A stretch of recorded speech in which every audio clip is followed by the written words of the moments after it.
call is now being recorded. Yo, yo. Yo. It's your man Arctic in the building once again.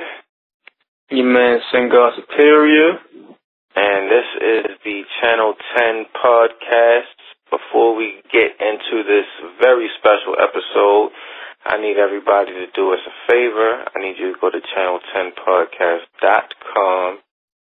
I need you to check out what we have going on there. There should be icons there where you can click on the Twitter, you can click on Instagram, you can click on Tumblr, you can click on iTunes, you can click on Stitcher, Facebook, YouTube, wherever you are, we are coming soon. So check us out there. Make sure you subscribe, make sure you rate, make sure you comment, make sure you download. Make sure you send us emails at channel10podcast@gmail.com. Interact with us so we can interact with you.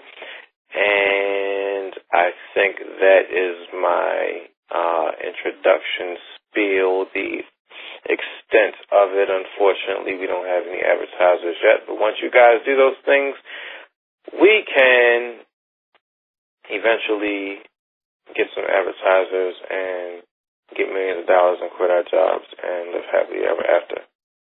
Damn right. Be like the Bushman. Be like the Bushman. If you don't I a Bushman. I a Bushman. If you don't know about the Bushman, I need you to pull up your Spotify or your Google Music or your Tidal or whatever you're using, your YouTube, and I need you to look up a dope reggae band straight out of VI, that's the Virgin Islands, called Midnight, and they had this song called Bushman, and it's the realest song that was ever made in the history of music. So check that out. So yeah, after that little bit of entertainment, I guess this is a very, very special episode. We have to talk about everything that is going on in the city that we call home. The city that I was not born in, but I was raised in, and the city that you were born in, but you're not there. Yeah. And that city is the infamous Baltimore city of Maryland, where it's looking like Ferguson Part 4 or 5 or something else out here. I've lost track, but it's definitely turning into something over the death of Mr. Freddy Gray. And rest in peace to that guy. I guess from all of the evidence that I've seen so far, I got the Baltimore Sun, the Sunday edition, and they have various articles about it. I'm just looking through like the timelines of everything and what the police said happened, and then what they retracted and changed, and then what the people who witnessed it saw happen. And I actually watched the video for the first time earlier, and it just made my stomach sick. And everything is just bananas. What are your thoughts on it? Just opening up. Okay, well, I guess I'll be rather transparent for the listeners out there. By the way, shout out to the new listeners on SoundCloud and the ones who have liked the past couple episodes. I really appreciate it. The thing about me, we've talked about it. I am not much of a social media person, and I kind of shy away from it. And it's to the point, damn near, that I am literally in the ivory tower. But yesterday between you and certain other people that will remain unnamed, I've received a lot of updates between family members and friends and so on and so forth. and, you know, just talking with you earlier, yesterday, and, you know, I just told you I was kind of just tired about talking about this shit, and, you know, I kind of wished we could just go back to what the podcast was originally for, which was for hip-hop. And I think we really only, I mean, well, I guess maybe about half and half we talked about hip-hop and these types of issues. But I guess it doesn't help, you know, especially with my circumstance here being in Oklahoma and being a black guy. But when it comes to what's going on in Baltimore, I don't know what to say. I mean, I feel like I would just say the same thing I just said, you know, in the second episode. So I think for the most part, I'll just say, if any of you guys want to, if you guys are interested in hearing my whole spiel about protest, you should probably refer back to episode 2. It's pretty much the same thing about the SAE protest here here in Oklahoma, and what they've done, and what's going on in Baltimore. Although, of course, Baltimore is much worse. And we have these people protesting, right? And it's good. Protest is good. And I don't want anyone to misconstrue, you know, between, you know, me and you, or especially me, and how I come out about what my feelings about what's going on. I don't want anyone to think that I'm some Uncle Tom fuck nigga or something like that. Right. I am for protest. I am for the revolution, whatever you want to call it. I'm for it. But you gotta think before you do things. What is the point of going around and riding and just hitting up police cars? Because, yes, they're police. They have families, though. You don't know. You don't know this cop's life. You don't know if this cop's actually someone who can actually help you out. Because, you know, just being from Baltimore, me and you personally, like, you know, we've talked about this thing isn't really new. You know, every now and again you'll hear about someone who was, who got killed, or, you know, who just got like really fucked up by the cops in the paddy wagon, or so on and so forth. And it's not really good. I mean, maybe to me personally, because in a way, I guess I had become kind of desensitized from, you know, these types of things, and it's not good. So, to a certain extent, you know, what has been going on, and all the old things that have been coming up, these old videos, you know, the guy that you showed me who was tased to death, and what state was that? I'm not sure. Was it in Oklahoma? I don't think so, but man, even the video in Tulsa, and that happened recently. Yeah. That alone is crazy. And so I do think that, even like for me personally, seeing these things periodically, you know, just back and forth, it has shown to me personally that I have become desensitized to black violence in urban areas, and it's not good. Right. Because I remember being a kid and hearing about so-and-so being, you know, killed by the cops, being fucked up by the cops, and in my head I'm just like, oh, that's what happens. And it's not a good thing. It's not. And so now just thinking about it, I feel kind of bad about even having that type of feeling. But it's still, at the same time, just ways in which you go, and, you know, the ways in which you go about doing these types of things, I don't really think it's going on very well. What do you think? Yeah, you know, I feel you, and I definitely felt you at first, but, you know, my perspective has changed over the past probably like 20, I'm not even going to say 24 hours, but almost 24 hours. Initially, you know, seeing these protests is one thing, but to have it hit home is another.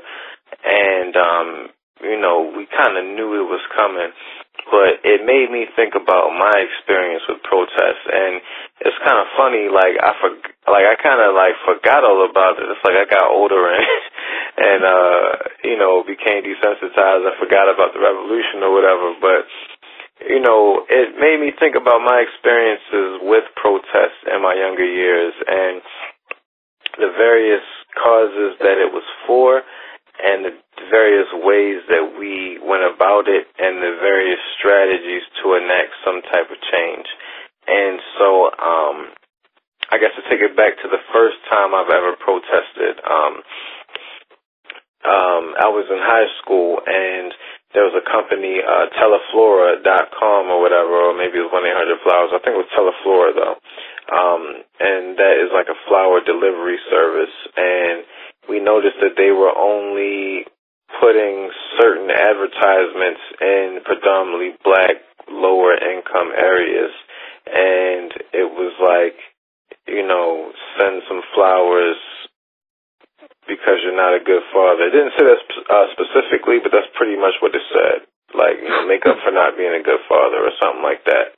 And so, you know, we happened to notice these things, and what we did was we made a plan and we protested in front of one of the advertisements. I believe it was on Alcantara Terrace, not too far from Mondawmin and everything. For people who aren't from the area, that's on the west side. So, you know, we had our signs and everything, and what we did was we made a petition, and we had, like, probably hundreds of people sign it who walked by, and we told them what was going on and everything, and they were down with it, and we had conversations with people, and, you know, opened their eyes to it, and we got them to sign a petition. So then once we got the signatures from the petition, we sent it to the company, and they took the advertisement down and sent an apology letter. Of course, we, you know, threatened to go to the media if they didn't take it down. And I was like, wow, like, we actually made a change in this situation to where, you know, their advertisements are reinforcing a particular stereotype and a particular mindset in a certain community, and we were able to eradicate that by doing what we did. So that was a positive. We came in there with a strategy. We came in there with an outcome and a plan A and a plan B. Plan A being we send, you know, what we're going to send to the company, and they take it down. And if not, then we're going to go to the media, and they're going to end up taking it down and end up with a situation. So that was like straight boom, boom, boom. You know, like we had it all locked down. Everything was good. The second, I guess, major protest that I was involved in, and I guess there was a march in between that. I went to the Millions More movement march or whatever. I guess the anniversary, one of the anniversaries of the Million Man March. And that was just a whole bunch of black people getting together and marching and going down listening to some people talk. And it's like, what really came of that? I don't know, pretty much nothing. So then I was involved in a protest with the Hip Hop Caucus organization, which is run by Reverend Yearwood. And so basically, at that time, we were protesting the war in Iraq. And there was a big protest going down in D.C. We went to a couple of them, but this was like a big one. And all these different non-governmental, you know, political activist type organizations were down there. Everybody had on their regalias of whatever organization they were in. We had our signs with our T-shirts, and we're selling them and everything like that. And it was like, we're going down here to protest the war. And the difference between this one and the other one is like, there was no, I mean, the outcome, of course, would be to pull all the troops or whatever and end the war. But it's like, there was no way that that outcome was going to happen based off of us protesting. And what it ended up being, what we realized later on is, you know, we're trying to basically go down there to sell our T-shirts so that we can get money to fund a tour that we had to get rappers to go around the country and do these concerts that were protesting the war. And the guy who was running the organization, Reverend Yearwood, I guess he fancied himself to be like a new Martin Luther King. And, you know, it was just a whole lot of, it was more self-interest versus movement interest. So, and not only that, you can see all the groups, because there's like a lot of different groups, including us down there. it was kind of like all these different groups were competing for media time and all this other type of stuff. So it kind of becomes less about the movement and more about the leaders and political moves for power and all this other type of stuff. And that second form of protest is kind of what I see going on and happening, and it's kind of like the trend of what I see going on here. And then, of course, you know, we went to Washington, D.C. for the 50th anniversary of the March on Washington, and I guess that was more for nostalgia and everything like that, you know, to walk in the, you know, path of our ancestors and go see people talk and all that. But at the end of the day, what's really coming of that? Nothing. It's more, you know, more political rhetoric, more things for people to try to position themselves as a position of power in, you know, the movement and the leadership and, you know, all this other type of stuff. Nothing's really coming of that. So I guess my fear of it is being that there's no real plan to get action or anything enacted. And seeing what I saw last night, it initially confirmed my fears of making, one, Baltimore look bad, two, black people look bad, and it's just another stain on, you know, this legacy and this trend that's going on. So, you know, I was really feeling the same way that you were feeling about, you know, protesting and how this isn't doing anything and that we need to do something more to get our message heard. And I guess what added to that was that, you know, last night was the White House Correspondents' dinner, right? Oh, really? So, yeah, it was. I meant to bring that up to you earlier, but yeah. So basically, what happened was none of the national media was here covering it. They were all covering the Correspondents' dinner, so nobody really knew what was going on. And the only people who were really covering it were the local news, like Fox 45 and all that type of stuff. And I just read an article where somebody from CNN said, yeah, you know, we had to cover the Correspondents' dinner, but by the time the morning hits, everybody's going to know what happened anyway. So I was like, oh, man, like all of this for naught. But I was talking to my mother about it, and, you know, I mean, the images that I saw, I mean, it was like they had the stormtroopers out, and, you know, they were out on Gilmore Street, and, you know, they were on these neighborhoods that I've driven through many times and maybe, you know, chilled in many a time, and, you know, it was like a lineup of these officers in riot gear and everything, and then you have all of these, you know, black youths kind of like standing off with them. And this is after, you know, all the peaceful part of the protest went down. This is in the middle of the night. And then they start throwing rocks and stuff. And, you know, Police Commissioner Batts, he's walking around. He has his troops ready.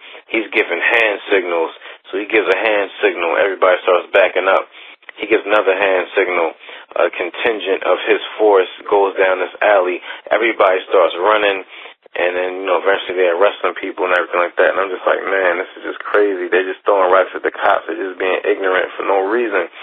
But then my mother said, you know, talking to her, she was like, you know,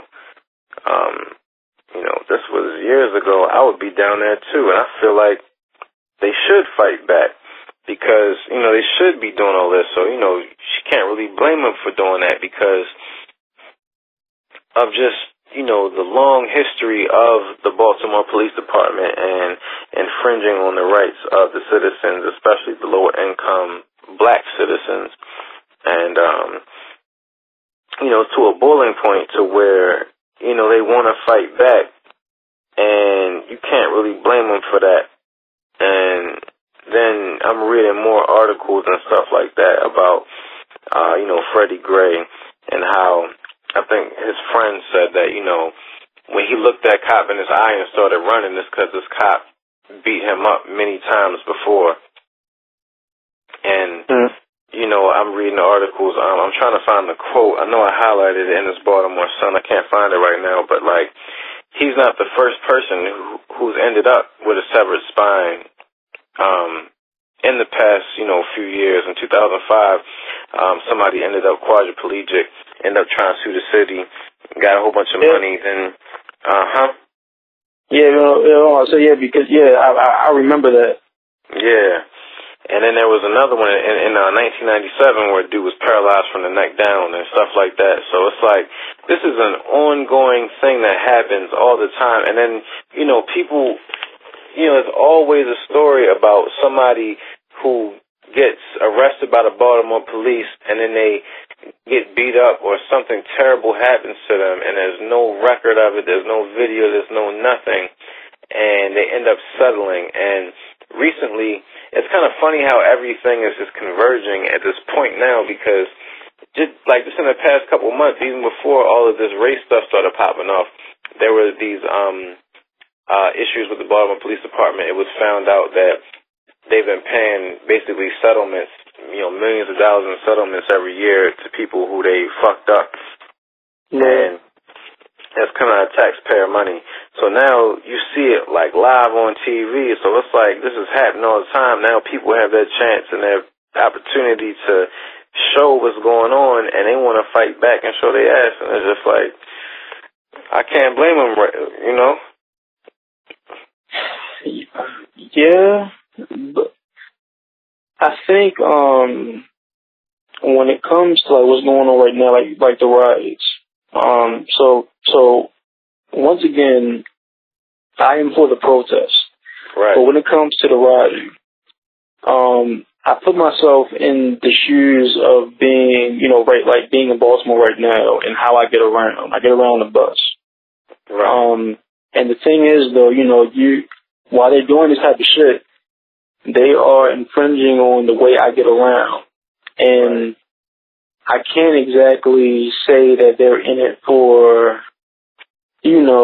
exactly the right reasons because, based on my rant about protests, for example, here, they protested for 2 weeks and they literally stopped once the cameras left. And nothing has changed. I still walk around and there's still, these racial issues that still come up. And there's still, people will look at me as if I'm not supposed to be here and, I go to Starbucks. And there's still people who look at me like today. They look at me surprised that, I have 5 books stacked up on the table. So obviously, it's much deeper than just protest. These are really deep, ideologies that have been within the fabric of this country for centuries. But the thing is, though, protest is one thing, but when you're rioting, you gotta think about the people you are affecting. And when I mean the people, I'm pretty much meaning like your people. Right. So if I'm a rioter, so put it like this, so I've heard, I haven't really, but I know that there's been rioting around Lexington Market. I'm not entirely sure if there's been any harm to Lexington Market at all. But I've heard that there have been some windows smashed around, some windows of Lexington Market that have been smashed. Now, that is true. Being a rioter, I would think and consider about my city. And I never thought I would really feel this way. But if this is true, I'm pretty hurt. And I never thought I'd really be attached to something, I don't know, I guess cultural that's within my city. But if you're attacking Lexington Market, you should probably rethink that. And when you're attacking Lexington Market, although we know nowadays there aren't a lot of black businesses there anymore, but the thing is, though, there are some who still sell food. There is still that black guy and black woman, I believe it's black woman and black guy, who sell shea butters and nice savory soaps that I do enjoy. Right. and stuff like that. Even when you go into the side where the Shoe City is, there are still like 3 little carts there, but there are black men selling purses, oils, and jewelry, so on and so forth. And even some guy, he bumps Ghostface's Supreme Clientele every now and again when I walk, to and fro. So although you're mad, you are affecting certain other black businesses that you probably shouldn't be affecting, because in your rioting, you are supposed to be uplifting black, you're for black empowerment, but you aren't really doing that if you're going in election market. Now, I know I say that there are a few black businesses there, so what does that really matter? Yeah, but then think about lessen the market and its cultural significance that it holds within the city still. So when you go election market every day, get, like my 5 pounds of kale for $4 or whatever. Exactly, it's that. And at the same time, I think you put it best when you told me what Dan Roderick said about election market years ago, and how unique it is, and how you can get a beer, go in the middle of the square, and just start talking with anybody there. Right. And the thing is, this is what they do. Black people, they go there, they either get that coffee, or people, as like my stepfather, when they go from that program, they go to election market to sit around and congregate, whether it's drinking beer, whether it's buying whatever they're buying, or whether it's drinking beer, to sit there and talk.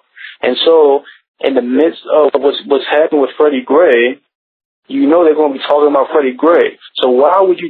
So if this is true, if they did attack any part of election market, why would you attack a place where black people sit around all day, every day, for maybe 10, 11 hours a day, talking about various things and black issues? You're kind of fucking up the whole protest in a way, because as I said before, I'm for like quiet protest. It's a difference. Like, I was going to say, like, that's the issue, across the nation when it comes to this, and this has been the issue going back to, like, the LA riots and stuff like that, of black people burning down their own community and all this other type of stuff. I guess maybe, after I've had some time to sit and think and read a little bit, I guess maybe the optimist in me feels like even with all of that, in this particular situation, and maybe it's just because it's Baltimore, but I do feel like maybe there's some good coming out of it, because, like, it's interesting, like, how you talk about, they're affecting how you get around, and, like last night, they shut down the bus service after a certain time, and it was funny because I was on the light rail, and, there's an Orioles game going on last night. I think they played the Boston Red Sox, and so I'm on the light rail, and the light rail packs up with white people during the Orioles games, where usually you don't see an influx of middle to upper class, affluent type white people on the light rail unless there's an Orioles game. So they start flooding the light rail, and I'm looking at them, and I'm just like, in my mind, I'm just like, you have no idea of what you are about to get into. And later on that night, after the game, they made everybody stay in the stadium until they could clear it out a little bit outside. And so, like, that's one thing. And then another thing, too, is I'm reading the paper, and there was a quote from, and I took a note of this, there was a quote from one of the owners of the Pratt Street Ale House, which I believe is in Canton, and he said, we just hope it's a safe night for everybody involved. Normally this is a busy Boston baseball week for us, and this is troubling that. And so, while it is affecting us, at the same time, the fact that you have these people who are in influence and power who are stuck in a stadium because of this, and the fact that, a prominent establishment that usually makes all this money is now losing money because of this, like, it's not just affecting us now, it's affecting, I don't want to say white people, I guess the dominant power structure in the area is being affected, and so now they are forced to pay attention to these issues because it's hitting them in their pockets. And, even though some of it might not be, or, like a lot of it might be coming from a questionable place, like how, me and my girl, we were talking about it, and basically, after the peaceful protest, it's a Saturday night, and you got bored people just looking for some shit to fuck around with and, you know, just act like idiots. And, you know, they want to do that, but, I don't know, I guess I have an uncharacteristic optimistic side about it, that is actually affecting, you know, people's pockets and that some change will happen. And I don't know if you know this, and, you know, my girl Chelsea sent me the link. On Tuesday, Larry Hogan is supposed to be, and he's the new mayor of Maryland for all of those who don't know. He is... Governor. Oh, yeah, I'm sorry, Governor of Maryland. It is kind of late. Excuse my my ignorance. But he's supposed to be signing these 9 bills into law, and I had it up, but my phone's not fine. Let me pull it back up again. But a lot of these laws, I think there's about 3 of them that have to do exactly with this situation. So we have HB 954, which will require law enforcement agencies to give the Governor's Office of Crime Control and Prevention information about deaths of anyone in police custody and deaths of officers in the line of duty. SB 413 will require police to record demographic information, including race, about traffic stops. And SB 482 and HB 533 will allow law officers to record verbal communication with body cameras.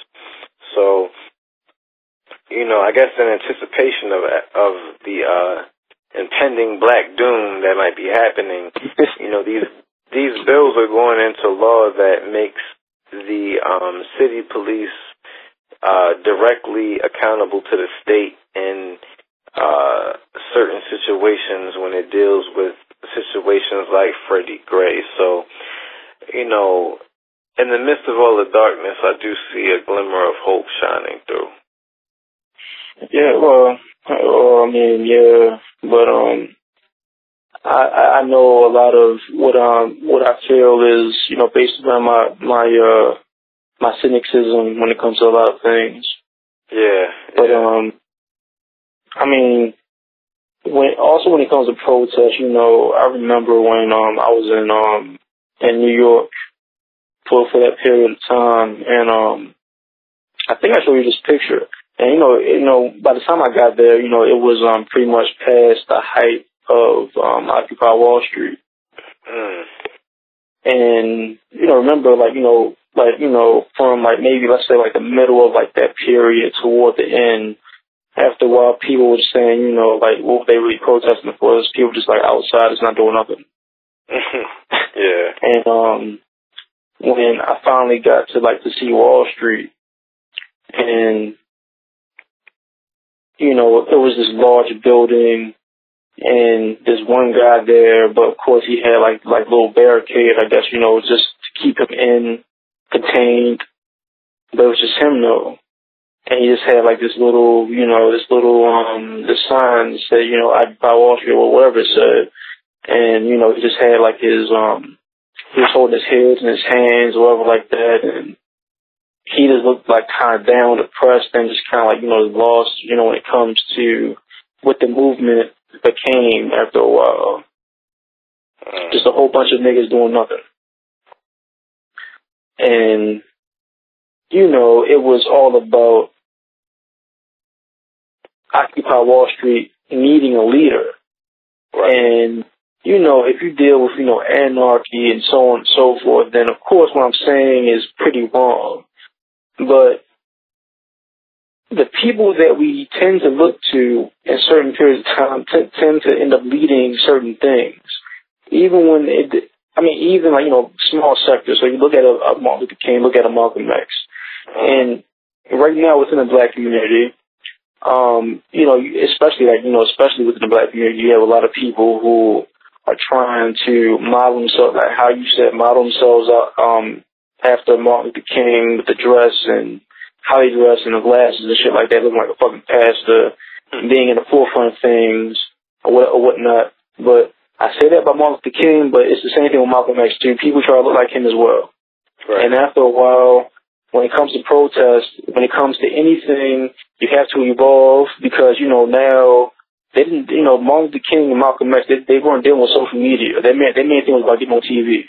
Right. And doing certain things.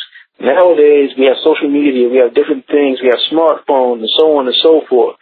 So I don't think parading around looking like Martin Luther King, like how some motherfuckers are doing here in Oklahoma, I don't think it's really helping you. Because obviously it didn't help anything around here. Yeah, you know what? I agree with you on that because, like, when you see the way the media, especially like the television media, portrays things, and then when you just do a search on Twitter. A lot of people don't realize Twitter is a search engine. If you go to search.twitter.com, it pops up like Google, and you can search anything and see in real time what's happening. So if you go to search.twitter.com and type in #Freddy Gray, you'll see what's really happening in the street for the most part. And, it's not all of what's portrayed and all of what we've been talking about. Like they say, that was what happened after all of the peaceful protests. And there are some particularly, like, wonderful pictures that are circulating. One in particular that is being picked up.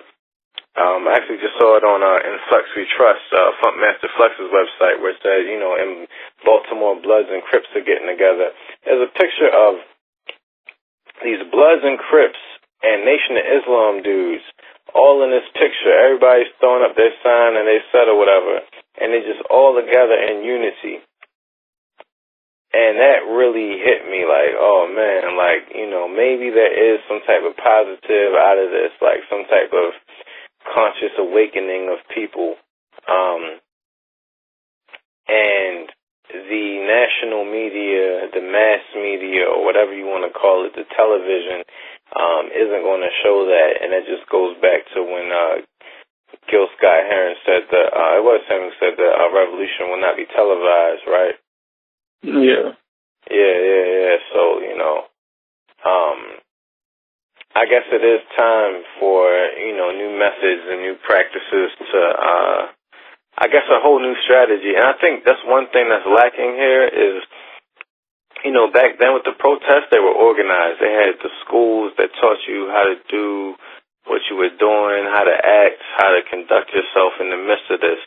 And now it's just a whole bunch of chaos. You have all these different groups vying for power and different philosophies and ways about going about it. And it's just like, there's no real unifying force other than just straight black love. But that's only going to get you so far without, a strong leadership of organization.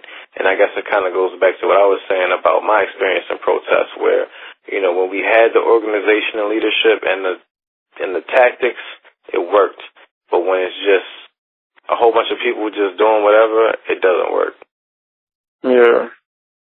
And I guess it goes into, like, how we were talking before about,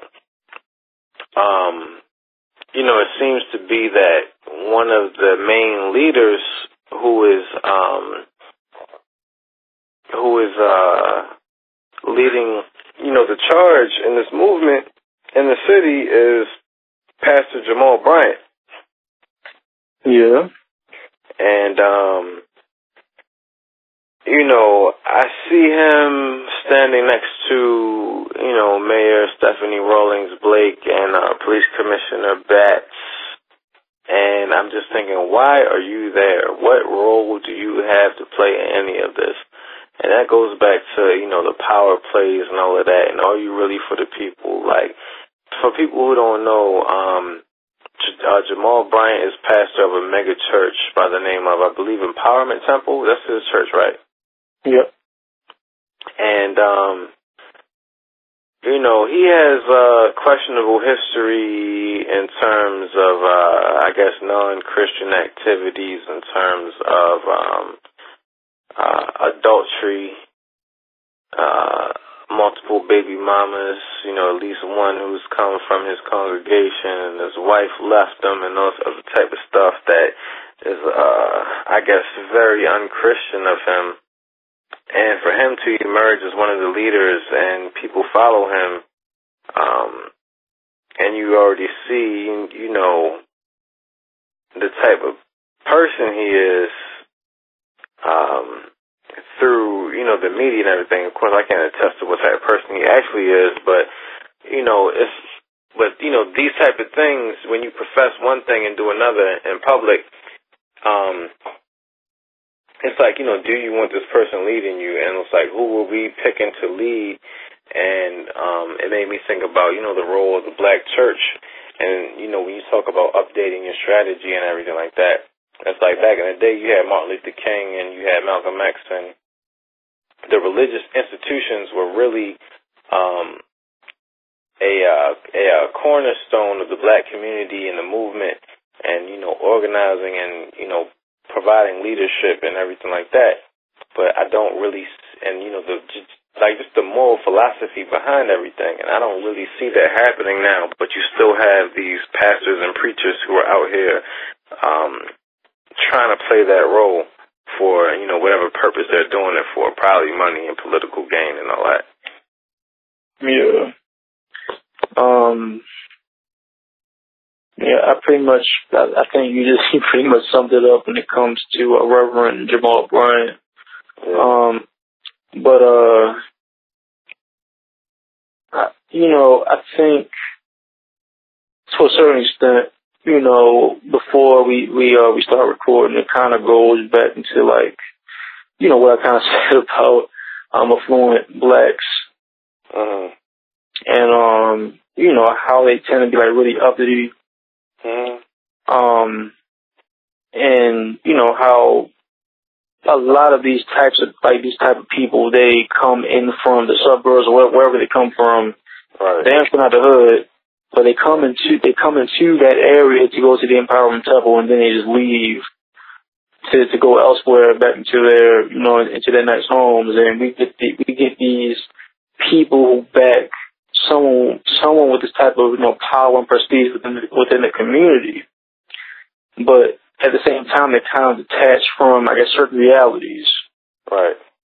And I think sometimes these types of black people can be kind of detrimental compared to, you know, the people who are actually, you know, out there rioting and who have experienced certain things compared to these affluent black people. But when it comes to who should be leading, you know, and me and you spoke about this, you know, if anything, it should be Baltimore Block. The right. People who are actually constantly out they have a beat, like a cop. Constantly out on the block, protest every week. But no one talks about them. They gotta talk about fucking Jamal Bryant, who sits up and whatever type, I'm sure he goes back home to a suburb too, and wherever he goes to. And he can escape from the Empowerment Temple, wherever it is, and then go back to it. Just how these affluent black people do the same thing. But you have people like Baltimore Block who are constantly out on the same streets that Freddy Gray walked, where Freddy Gray was killed and slain, and where the cops come and fuck with black people all day long. But no one cares about them now. Last time I heard about them was through the Dan Roderick show. Right. And that was a while ago. And, you know, just pulling up their Twitter account, you know, they rep for, you know, like this particular Freddy Gray situation has a lot of light, but when you go through the Baltimore Block Twitter account, you know, they're still repping for, you know, Tyrone West. I'm just going through. This year, before Freddy Gray, there was also Trayvon Scott, who died in Baltimore Police custody. They said he had a, quote, asthma attack. And, you know, you just go through their Twitter account, and they just list everything that's been going on and all of that, and it's like they're really keeping a record of everything. It kind of reminds me of back in the day when you had the Black Panthers who policed the police, and they used to follow them around and keep a check on them. Another person does that is Baltimore Spectator. He has a Twitter account. He's always updating on everything that's happening in the streets. So, you know, definitely check out Baltimore Block and check out Baltimore Spectator. But, you know, there are definitely people who are, definitely updating you and all that. And I think that people have a traditional idea of what a leader looks like. And so you have these, on one side, you have the people who play up to that. And then you have, the people who, and they kind of, like the people who are actually probably more suited to be leaders are ostracized from that and are made to be seen as hoodlums or thugs, and they're demonized. And they're kind of pushed out to the side and not mentioned or anything like that. And I guess that's kind of my mindset when, when I find myself criticizing some of the activities that are going on. And definitely, a lot of it, probably does deserve some criticism and everything like that. But at the same time, I try not to judge. I try to put myself in these people's shoes and everything like that. I guess, how like with white people, they say check your privilege, check your white privilege. I guess I gotta check my black uppityness, and really try to, understand and, see kind of the bigger picture of everything that's going on, and, the history of police brutality and misconduct, and, how much of it is reported. There's probably 10 times as much that's not reported or ever even spoken of. And, stories that I've heard that, people didn't report it for fear of retaliation from the police because, if you don't have an escape, like how you were talking about how Jamal Bryant has, if the police do something to you and you report it, and you come back to the same area and that's being patrolled by the same cops, now you're a target of the police wherever you do. So it's like there's a culture of fear that's created to where you can't even speak up for yourself. And it's like you're just a part of the criminal class. And so, like, I definitely empathize and sympathize with the people who are, acting quote unquote, stupidly or, rowdy and everything like that.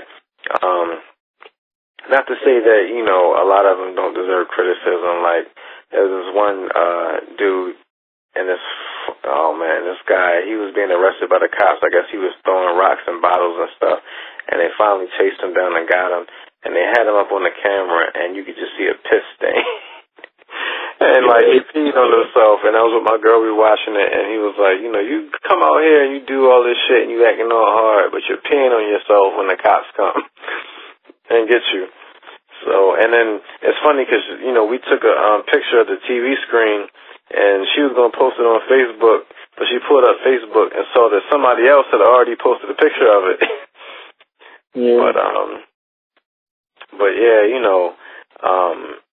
even so with that, I just see, like, I sympathize with the emotions and the reactions of people, but at the same time, people kind of need a leader. They need somebody who's going to be able to pull together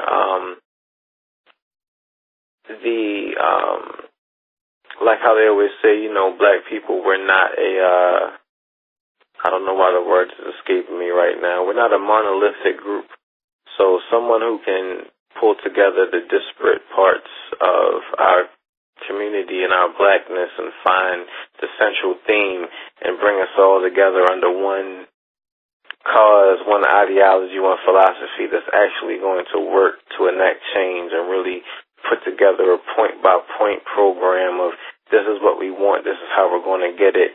If we don't get this, here's the repercussions that are going to happen, and really just break that shit down and just do it. And that's not really happening. Matter of fact, another group that's doing things, I think there's a group called Black Lawyers for Freedom, and actually, they seem like a pretty good group. And they're actually planning to have another rally next weekend, so maybe we'll get the same thing happening again. But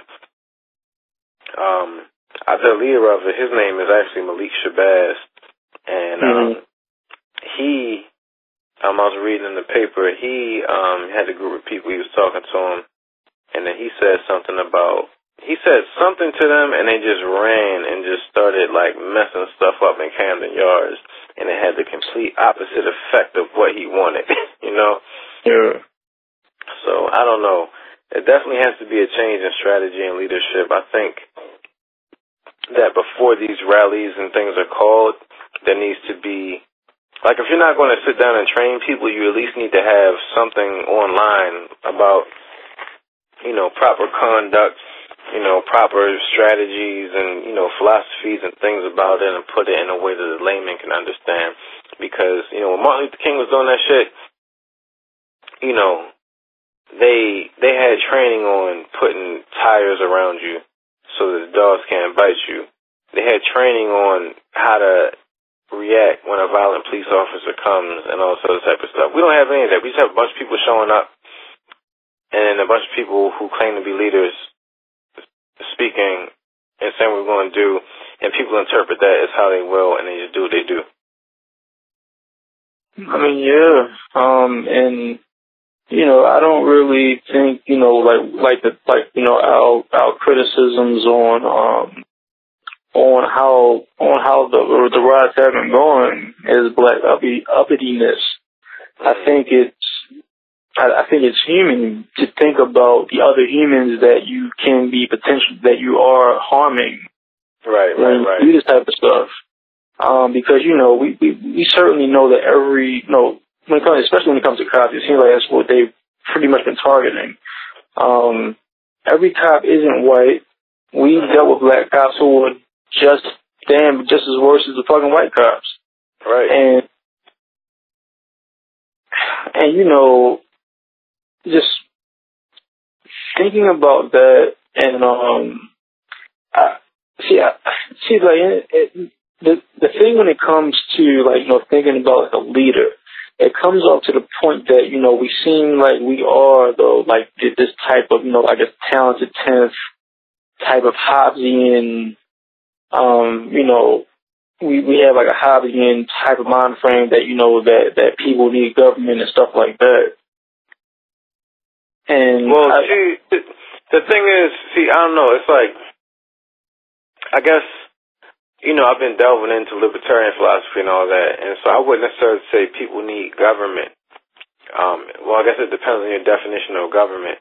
But I feel like as a people, we can independently come together without government and create our own reality, you know? Well, yeah, but this reality is fucking other shit up that shouldn't be fucked up with. So I don't know. I think like I was listening to I think it was like the Young Turks. It was something. Oh, matter of fact, I think the video you sent me about the guy who was tased to death. Right. And actually, you know, one of the cops, he was a big hulky black looking dude. Right. And you know, they were talking about how, you know, like the guy said, well, you know, we had to put in perspective whatever you said, that, you know, that people who are hired as cops aren't smart people. Mm. And what he told me, you know, like between, like, you know, people who, you know, who are hired to, like, you know, to drive bus routes and police officers and so on and so forth, you know, they aren't the smartest people in the world.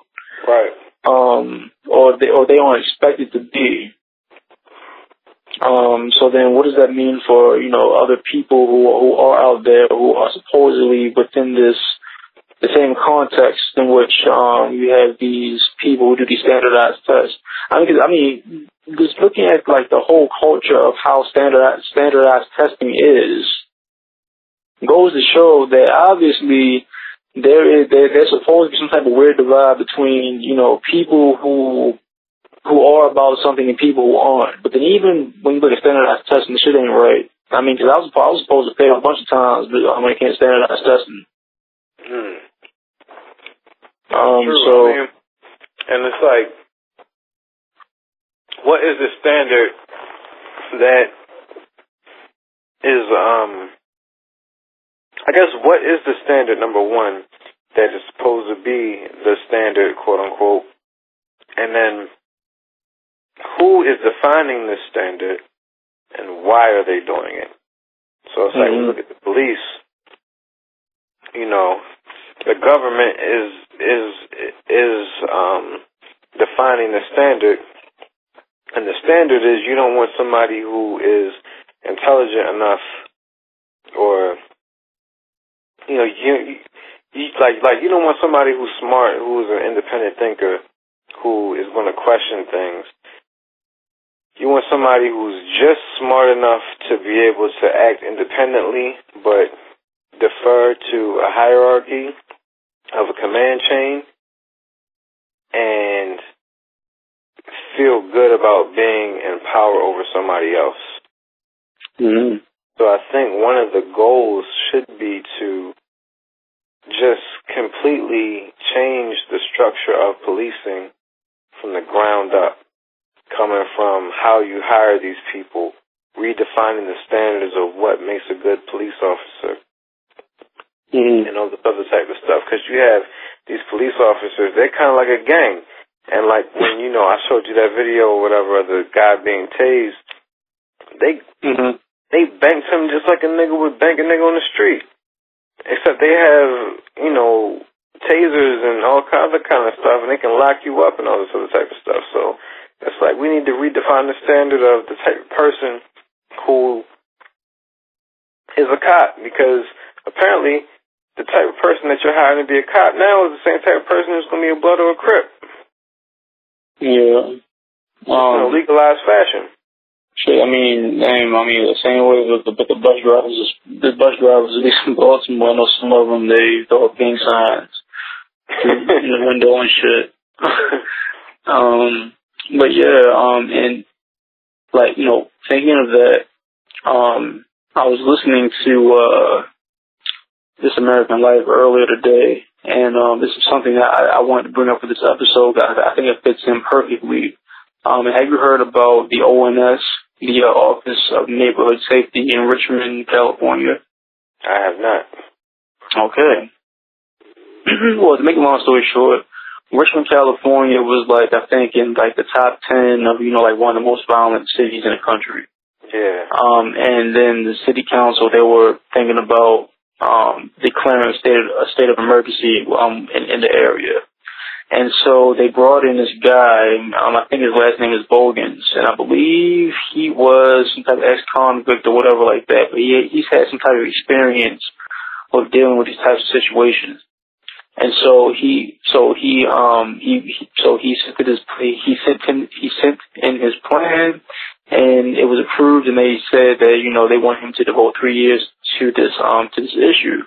And so the issue is essentially, they used statistics of the people who are most likely to be shot or whatever like that, or be involved in a crime or do a crime or shoot people, or people that they know who have shot people but they can't prove it. They reach out to them and tell them about a meeting that happened at City Hall. And so they mail them, they go up to them or whatever like that.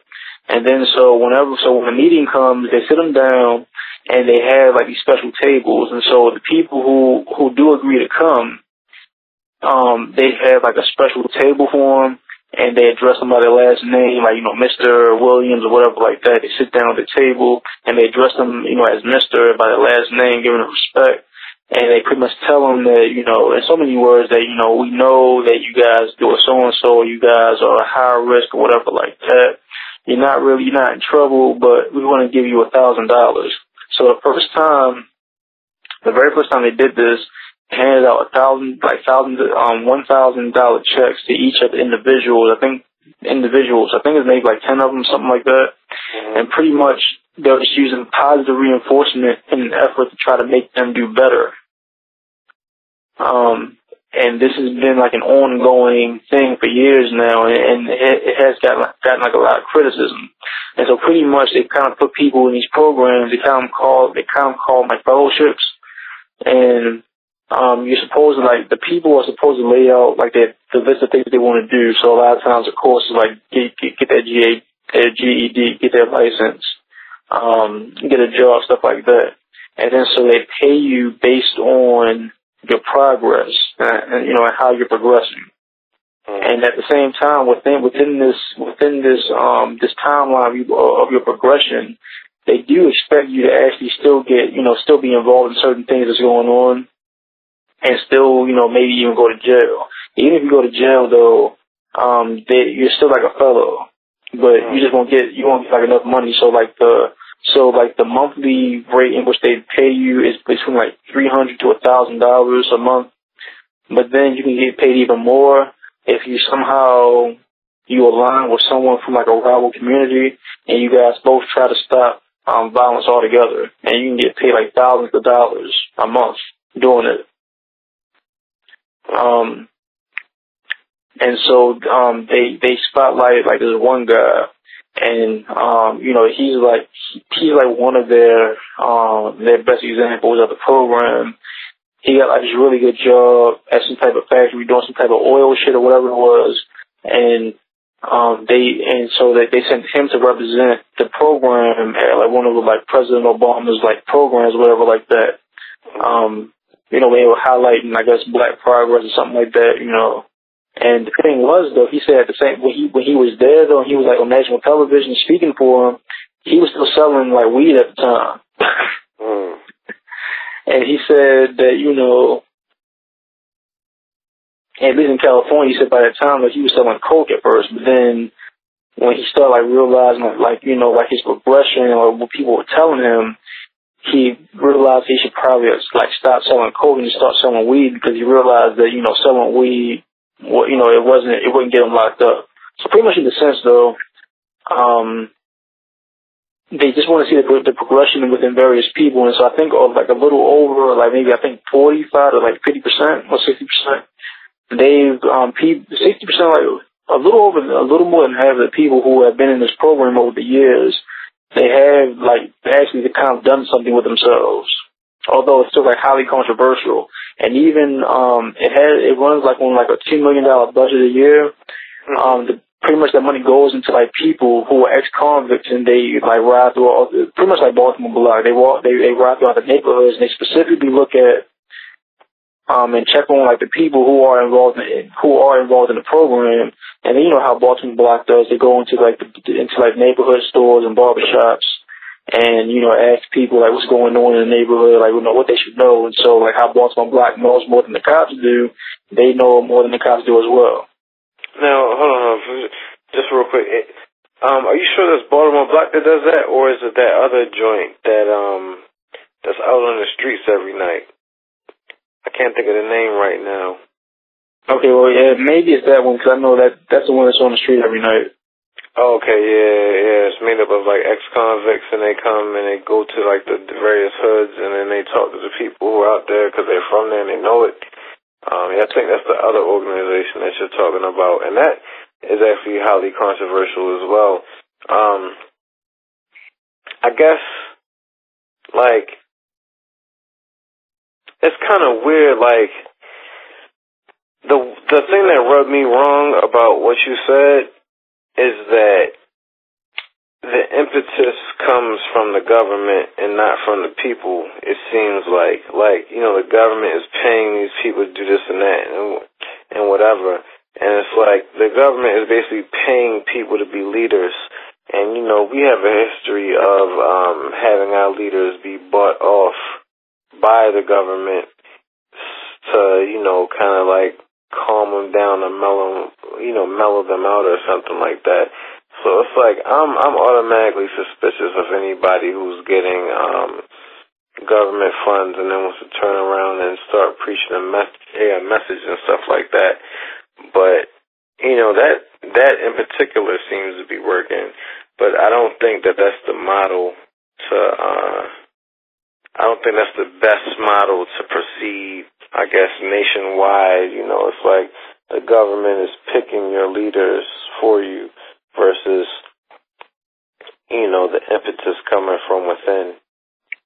So I don't know how we generate that impetus coming from within, but I think that is what definitely needs to happen.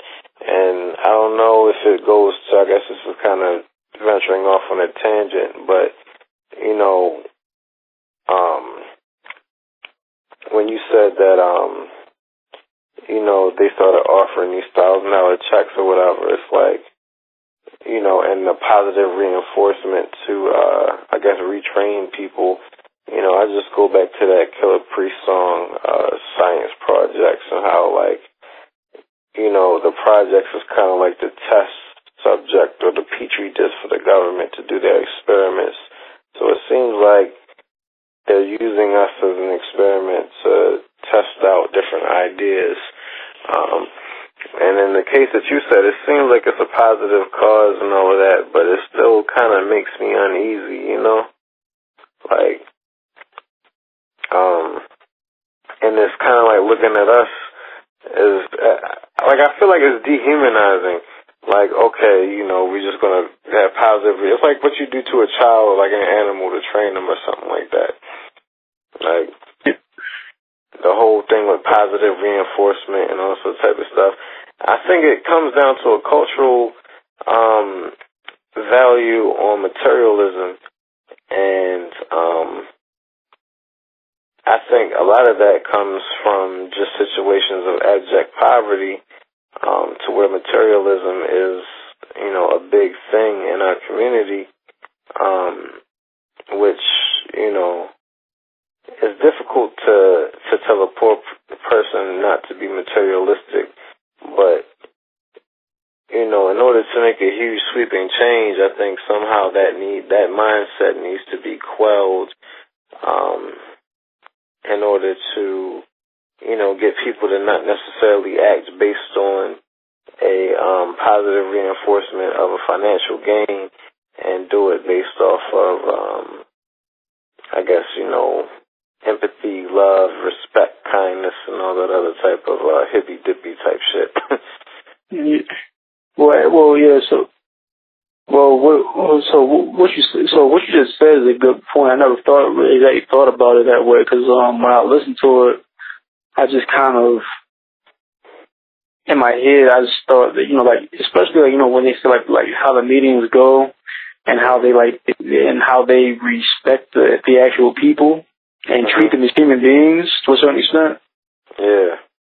I think it's one of the primary things that actually got me about the program. But I think what is a bit more interesting about the program is that, like, the money that they actually give to the participants, they come from private donors. So technically, so the city or the state, whatever, they fund, like, the people who go out into the neighborhoods. Although, you know, essentially there's still positive reinforcement, and then, you know, the companies and private donors who are involved and probably do have some type of say in the political system in that area, of course.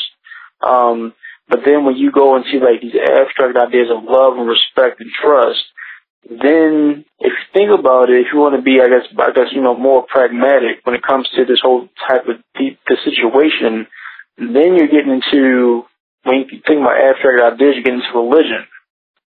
And we were just talking about religion and how sometimes, you know, how the black community is built around the church and how it needs to be broken up. And then so the next thing, you're talking about love and respect and trust. You know, if you want to be practical, that's probably going to go into the realm of religion, and most likely Christianity if you're in the black neighborhood. Yeah, I mean, just to venture off into a deep topic of, I guess, religion and morality and things like that. I guess when you talk about love and respect and trust and all that other type of stuff, when you view it from a religious standpoint, it's kind of the same thing, and it's kind of the same mental training, because, like, when you're dealing with the religion, it's like you want to practice love and you want to practice empathy and you do this whole golden rule thing, but I guess it comes down to, why are you doing it? Are you doing it because of the goodness of your own heart and because of your own central morality that you've developed over the years and stuff like that? Or are you doing it out of fear of repercussions of this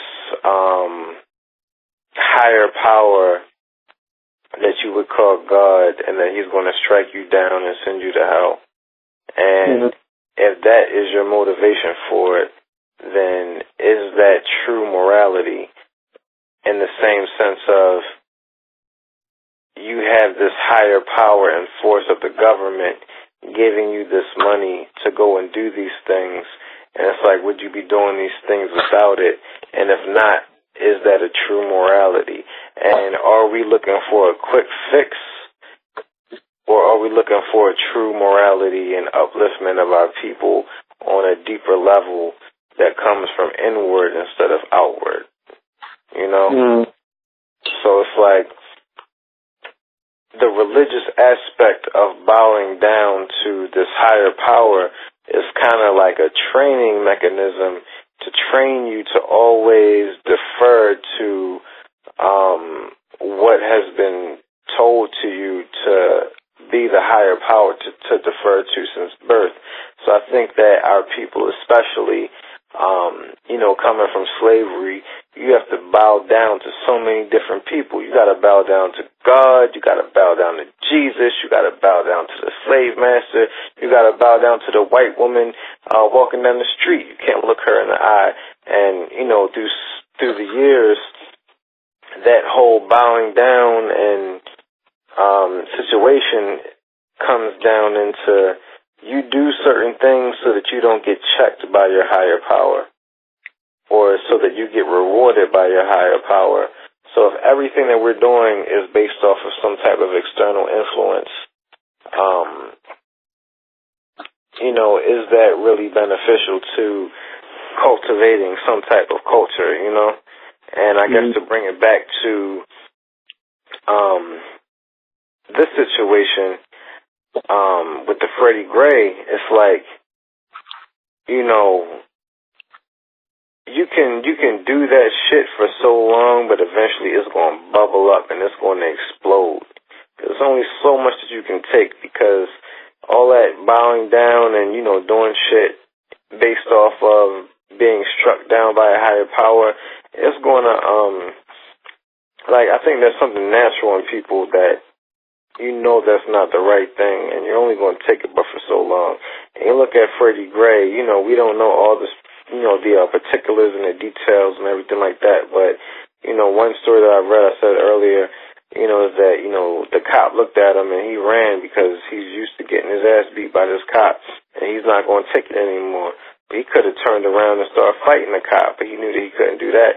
But at the same time, whatever situation he was in, he wasn't going to take it anymore.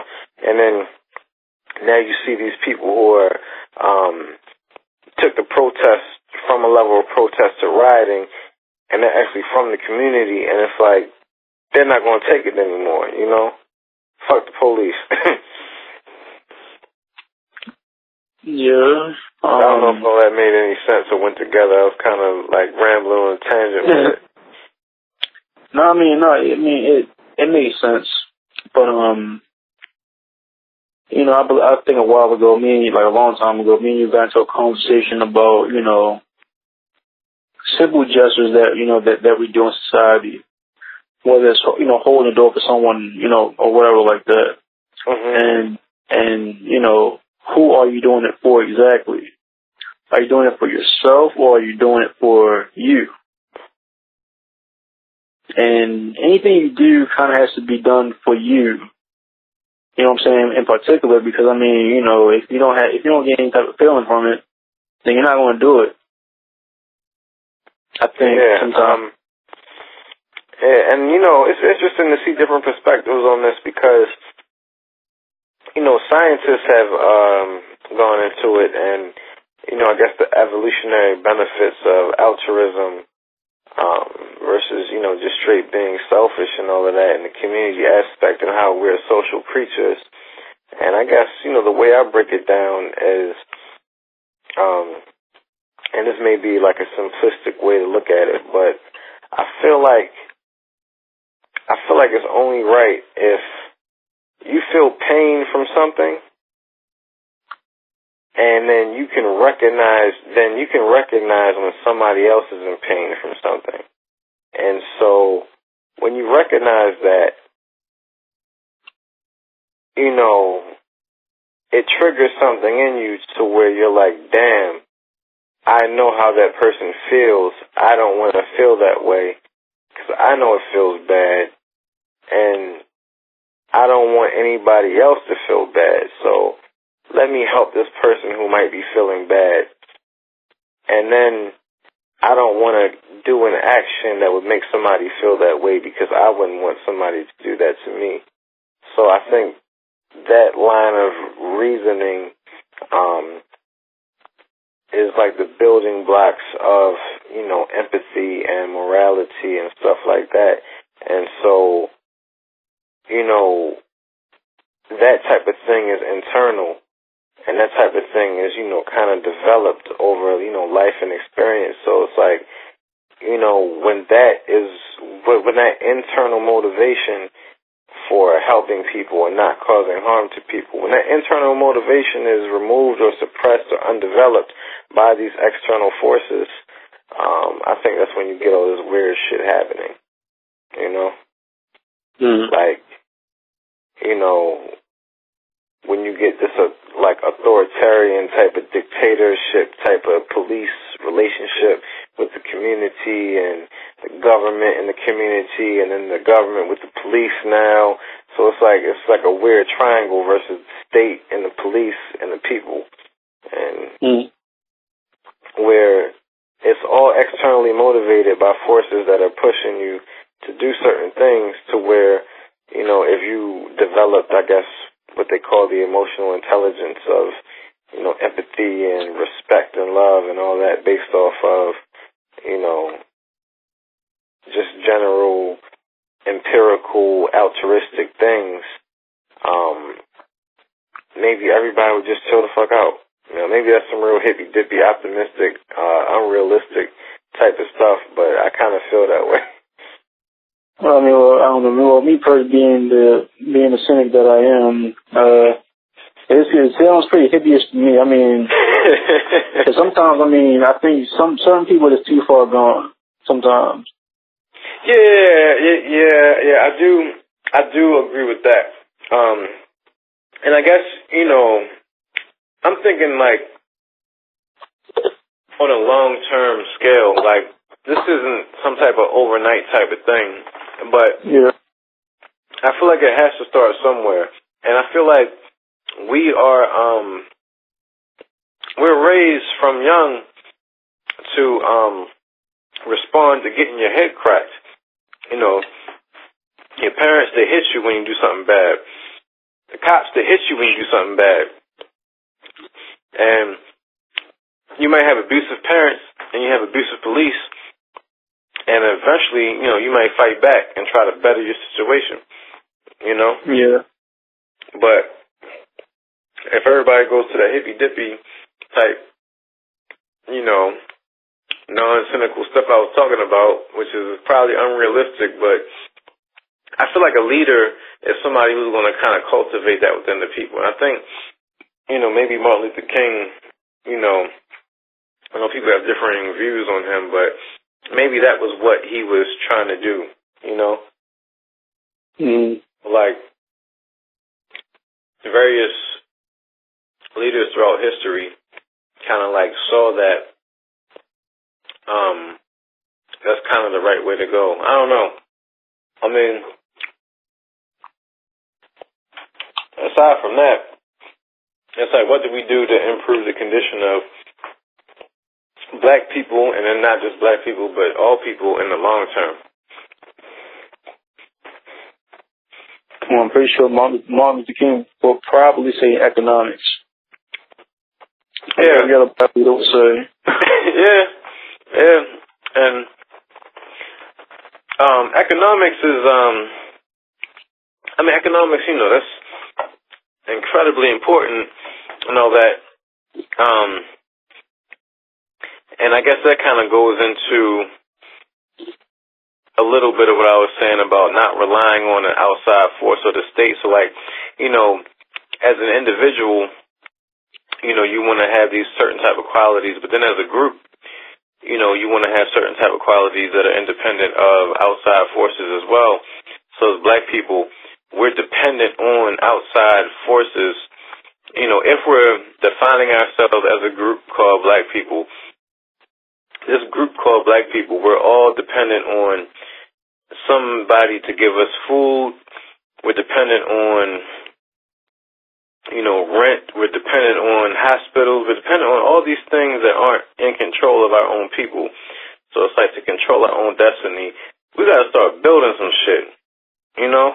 We got to start controlling the methods of distribution for things that we eat, things that we do. We need to start controlling the political process. We need to start controlling the police. We don't control nothing. Or very little. And then even when we get a Black person in control, it doesn't matter. It's just a kind of a figurehead because the Black person who's in control is at the whim of the higher power structure that is in control of him. Yeah. And if he goes against that, he's going to get checked and he's going to be out of there. Yeah. You know, when we think of, you know, like certain groups who have, you know, who have actually like done this type of economic, I guess, organization, comes, I guess, the Jews and Koreans with the corner stores and so on and so forth. Right. You know, when it comes to the Black experience and whatnot, it's really exceptional, you know, because, you know, historically, Blacks have been like the fabric of American society. Right. And the thing is, the way that we have approached our progress is through the lens of knowing that we are a part of the fabric of American society. Mm-hmm. And so we're treating this as if, you know, that we are a part of America, so we're going to be a part of it, compared to Jews and I guess, let's say, Koreans who know that they kind of came here and, you know, they just want to do their own thing. Compared to Blacks who, you know, who we know that, we know we built a lot of shit that, you know, everything that pretty much made America is built on cotton, pretty much. And I would say that's probably one of the main things that kind of hinders the issue of trying to really start this type of Black business, this type of economic organization.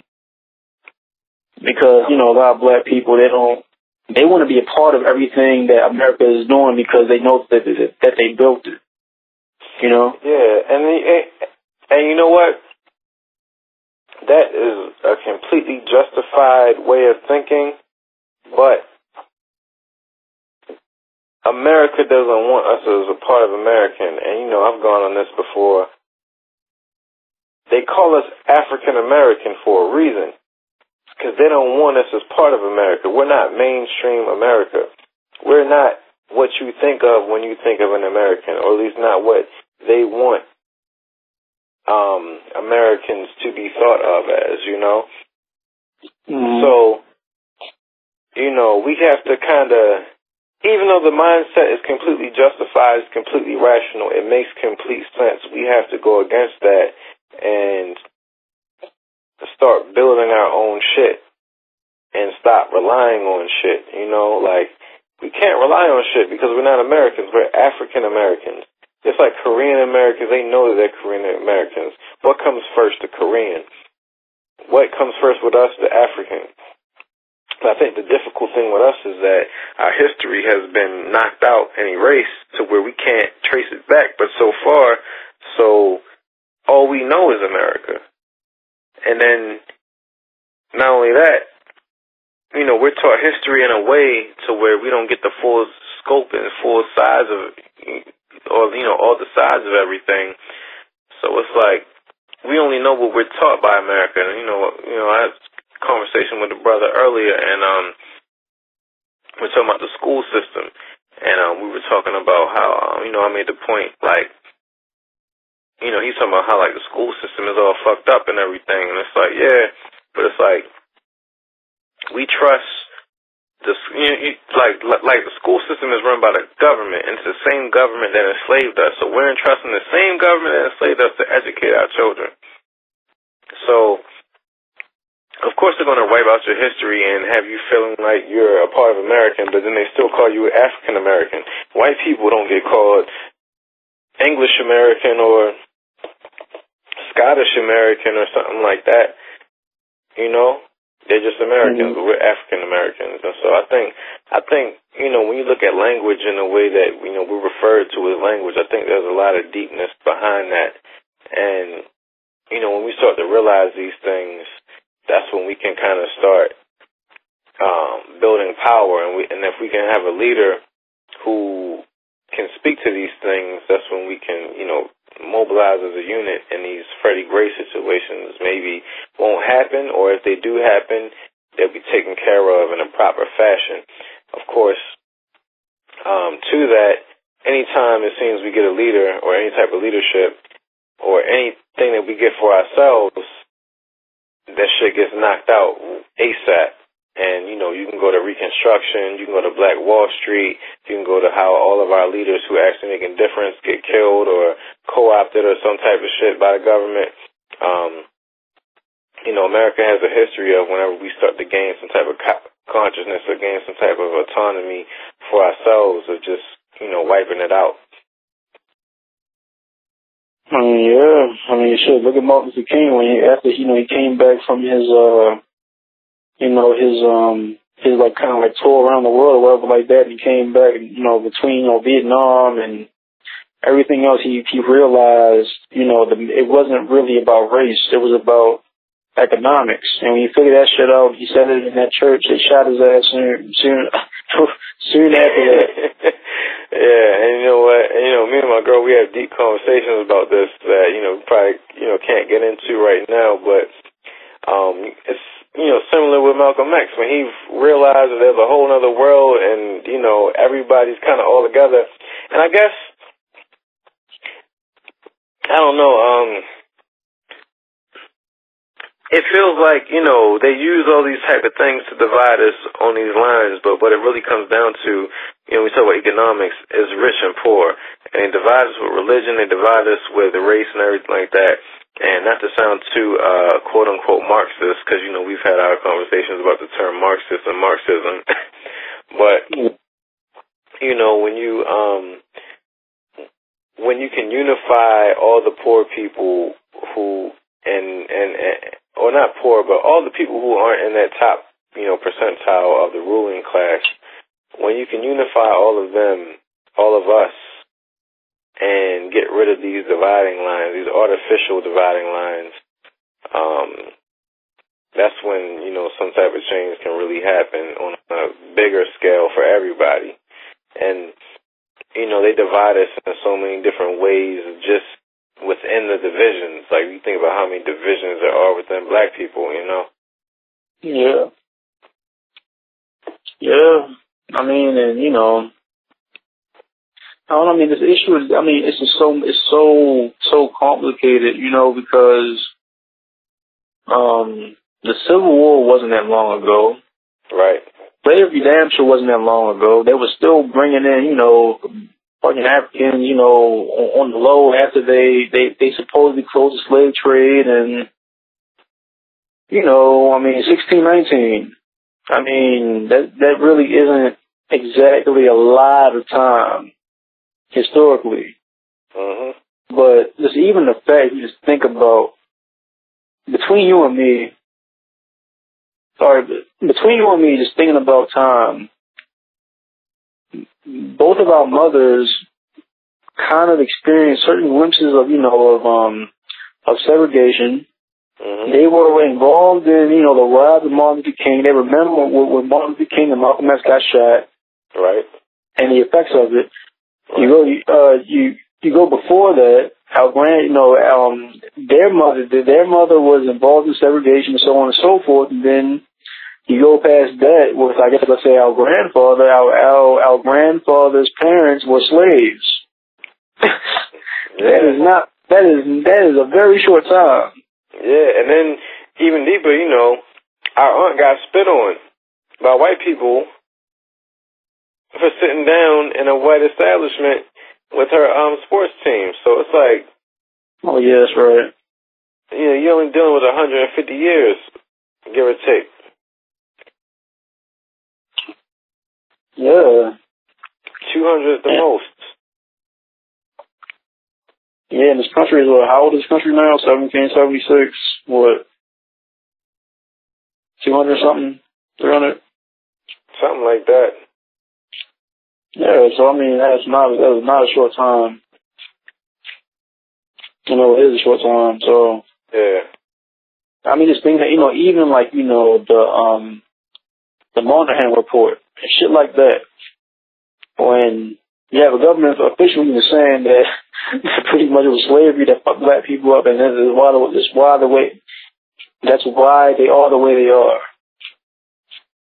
Although there's a lot of issues with that report, but just looking at the history, I mean, you know, this shit is much more complicated than just, you know, simply saying, oh, let's start like a black business. Yeah. You know, like you know, this is like, you know, what, I think I'm going to slaughter his name, Naeem Akbar said, breaking the chains of psychological slavery. Yeah. Shit like that. Because you know, we traveled to black towns of Oklahoma, more than half of them are all gone. The ones that are still here only have maybe 200 people. They have dirt roads still, like it's fucking 1845. The Black Wall Street was just destroyed. And you still have, I believe recently there was someone who received like some type of reparation from the pain and suffering in the house that was burned. I mean, this was maybe like a year or two ago. Damn, I didn't even know that. Yeah, I think she was like the daughter of like, you know, the person who owned the house, and you know, she's like in the 80s now. So I guess, you know, I hate to say it like this, but with all of this, you know, knowledge and information and, you know, things that we know and things that we're constantly finding out and everything like that, all of this culminating to this Freddy Gray situation in the city that we're from, right? You know, to let his death not go in vain, you know, even though he may not be the perfect martyr, the perfect, you know, person or whatever, who is, you know? Like, people always give this argument of, and you know, it's definitely a valid argument. You know, if you go on his Baltimore or his Maryland judiciary, you know, he had all kind of charges and arrests and all that type of stuff. But, you know, barring that, you know, there's good reason to believe his Fourth Amendment rights were trespassed upon, amongst many, many other things. So his history shouldn't even make a difference in it. But, like, this situation, to let his death not go in vain, it can be the catalyst or the turning point for, you know, somebody to step up and really make change in, you know, not only our position within America, but our position within ourselves, if that makes any sense, you know, and just, you know, building ourselves up as a community, as well as improving our condition within the community that we're in of America. And, you know, this is probably an unanswerable question, but, you know, where do we start with that? Like, what is the starting point, and how can this be used to make a real change? Like, I guess because, you know, this conversation has gone in a direction that I wasn't necessarily expecting, and we kind of ventured off into all of these more abstract type of topics and everything. But, you know, this is all focused on, you know, the police department particularly Baltimore, but, you know, I guess on a more grander scale, police departments against the country. And maybe that's all that, you know, this can do. But eventually something has to happen to where there's going to be a point of enlightenment and upliftment. And I think it's happening, but, you know, what is the starting point of making all these type of changes within our people that we're talking about? Like, what do we do? Well, you know, even within, you know, this issue with Freddy Gray and all the other issues that have been popping up as of late for like the past, year now, or two, there's still like a very important underlying issue that I never thought about because it really wasn't brought to my attention until earlier today, and that is with black women being slain by cops in the same way, damn near, pretty much. Oh man, yeah, and that's real talk. That's on WorldStar a lot. Not that I check WorldStar ever, but sometimes it pops up on other websites, and you see how like black women get treated by the police. Yeah, like, you know, and like, you know, Rakia Boyd, who I've never heard about until someone told me about her. And you know how she was in the park or something like that with her boyfriend and I think someone else, and they were making a lot of noise, and a cop was in his an off-duty cop was in his car, and he told him like to pipe down or whatever like that. The cop, off-duty cop, thought that Rakia Boyd's boyfriend had a gun, but it was a cell phone, and so he proceeded to shoot from his car. The same thing with that little kid. Shoot from his car, and so he ended up shooting the guy in his hand, but at the same time, he ended up shooting Rakia Boyd in the head and killed her. And she was like, I think 25, I believe. And he got off scot-free. Yeah, I've been seeing things about that. I haven't had a chance to click on and look into it, but. And what's interesting is that the fact that damn, I was about to say. A couple women. Yeah. Damn it. Well, what's interesting is, I mean, this whole idea of like, you know, black male exceptionalism, and it's something that this article, I want to say in the Huffington Post brought up. That it's some type of like, I guess, sociological term that a black scholar came up with, and that it's pretty much this whole idea that we still believe that black men are more endangered compared to the black woman. And you know, they were going into like statistics. The article that I read about how I think in the past 15 years, at least like 20% of like these types of killings have involved females. And you know, it's something that you just never think about. And the person who put me onto it, you know, he's very upset about this. And you know, being a black woman, I can understand that. But then it's interesting though, because I think it just goes into like these types of, you know, it goes into like these gender roles that men and women have. So let's say, you know, when it comes to a black man, when you're a black man, your main thing is that, you know, you can't get a job because you're a black man to a certain extent. And then, you know, the cops are always after you and they're always fucking with you. But then let's say if you're a woman, you know, you know, this whole idea of, you know, morality and, you know, all this other, and like chastity and shit like that, which still exists to this day in some type of weird way. You know, for women, it's all about, you know, being raped and stuff like that.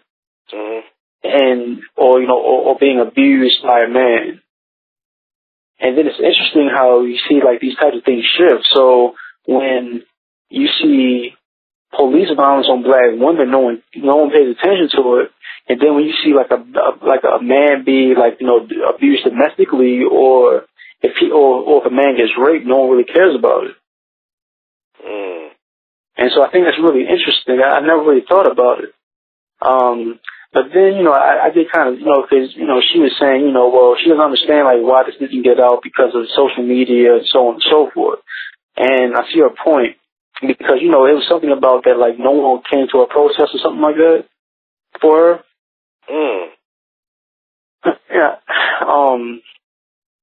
And, I said that, right, what I just said, about these gender roles being switched and how they just don't really fit in with, I guess, the major media. And so, of course, they want to push, they want to push, like, the Trayvons on us, the Fergusons and stuff like that on us. And then at the same time, because of that, the leaders who, we both feel they tend to be bloodsuckers most of the time. Mm-hmm. They're going to latch on to the shit that's hot because they want to be hot. They don't want to be cold and sit up there with no one else and talk about Rakita Boyd. Right. I mean, I think,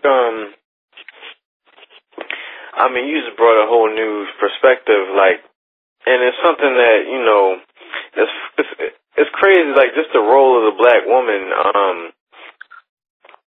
just in everything, and how you said, like how, these things happen to women, nobody cares, and, it's something we don't even think about. It's crazy because I just had a conversation about this, and I guess I kind of forgot about it a little bit until you brought it up, and it's kind of like a programming of not to, think about these types of things, but I guess within the black community, and the gender roles and everything like that, we have this whole thing of, and I guess it's largely perpetuated by women and perpetuated by the stereotypes that are out there, but basically, black men ain't shit, Yeah. And, I could get into, like, all the things that they say, but, people pretty much know, what they are. And the flip side to that, I talked to a lot of older black gentlemen about this. It's like, well, the whole culture would change if the black woman would seek out a different type of man, Mm-hmm. Like not go after, the thug archetype or whatever and all that other type of thing. Black men will switch up real quick. And it's kind of interesting how when you look through history of the black community, the woman doesn't necessarily have a leadership type role that is promoted and everything. The woman is always in the background. It's always the man who is, in the forefront and, the leader of everything like that. And, when we think about making a change, that's one change that we haven't spoken upon, but that's a huge change, and, maybe that is a change that needs to happen. We need, like, a strong black woman to really come up and be able to galvanize, the people, because if you can change the minds of the women, the men are going to follow. There's a reason why women get in the club for free and men got to pay exorbitant rates. Yeah. As we know, to this day, I guess the fight for women, women's equality is still raging on. And, my mother, I think she kind of said it best that, when it came to Obama and Hillary fighting for the endorsement of the party, my mother said, that they picked a black man before they ended up picking a white woman, which I think was cool. It's kind of interesting, just thinking about the state of gender relations as well as race relations. I guess within this context, and how. It really seems like, Hillary is going to become the president, but it is really interesting because, I kind of thought that Hillary would have beat out Obama, but she didn't. Obama had that fire. He had that hip-hop fire behind him,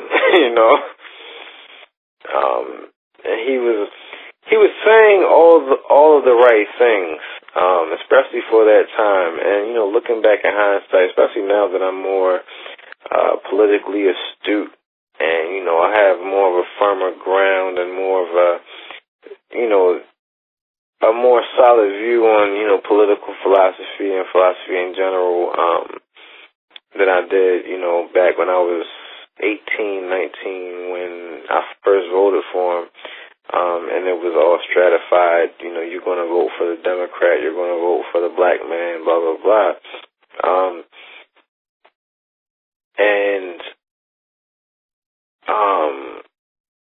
You know, I really think that, you know, it was a climate and the time. I mean, you know, his whole platform was change. He was going to change everything. He was going to do all of these great things. He was going to close Gitmo. He was going to pull the troops out of Iraq. I mean, just all these great things and all these great promises. You know, I mean, he was the great black hope. Yeah. And, you know, I mean, whether or not he fulfilled that is a whole nother topic or conversation. But, you know, I think when you look at Hillary, I guess there's the whole thing of, you know, a woman in leadership role of a whole country. And then there's the whole thing of her role involving her husband, Bill Clinton.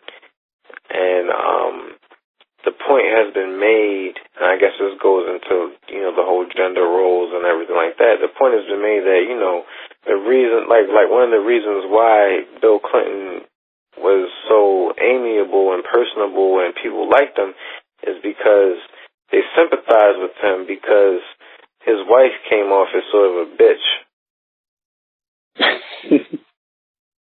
So it's like, whatever he does is kind of cool because his wife is a bitch.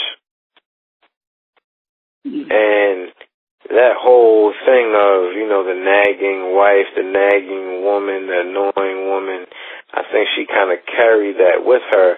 So now you got a cool black man coming in. You know, she really didn't stand a chance. Well, and maybe Michelle Obama. I mean, well, like how they modeled her, because if you think about how she originally was, and think about her original role, you know, she was like a high-powered. She was like a lawyer, right? At first. Yeah, I mean, like if you read Obama's biography or whatever, I haven't read the whole thing, but I read like a good chunk of it. You know, he pretty much said, you know, she was going to leave him. You know, he wasn't making any money. He was driving some car that had a hole in the bottom of it. And she was, you know, the breadwinner and the one sacrificing because, you know, he was really broke and paying off his school loans. And I think the only thing that kind of saved him was that book. And I think after he got in office, his main source of income was increased sales of that book. Yeah. So, you know, she was really the one.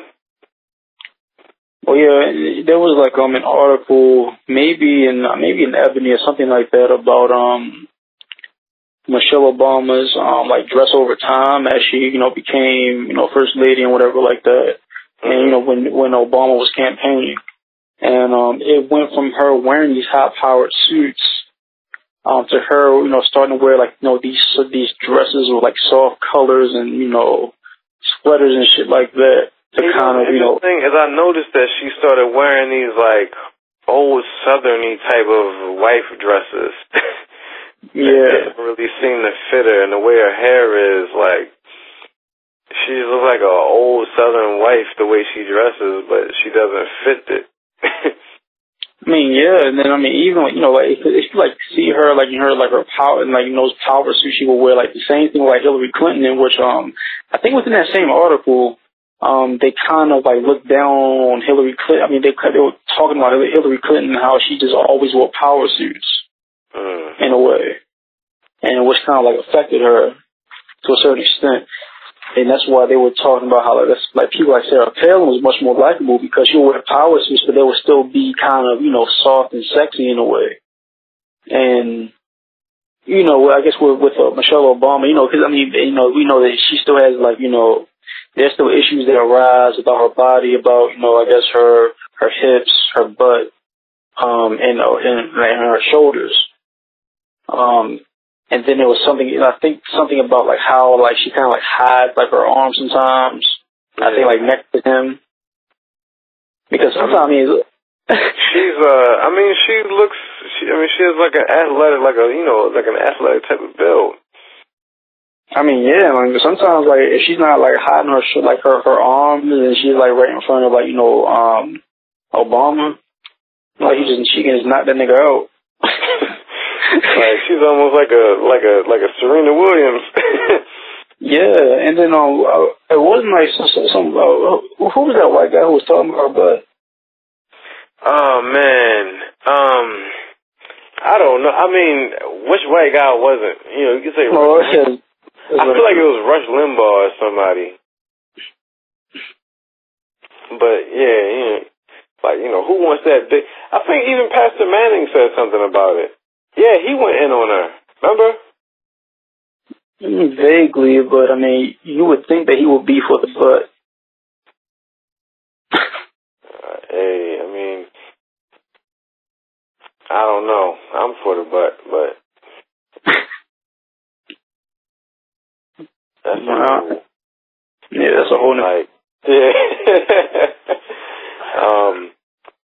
But yeah, I mean, everything that you're saying, like it all goes back into that whole gender role thing of, you know, Sarah Palin came off as dumb as hell, and you know, I guess it goes into the man thing of, you know, the woman can't be smarter than you or some shit like that, you know, that threatening type of feeling when it comes to women, like how they have to be under you or subservient to you. And I don't know, like, I feel like that is a puritanical, Eurocentric type of cultural viewpoint. And, you know, I don't know if my views are clouded by,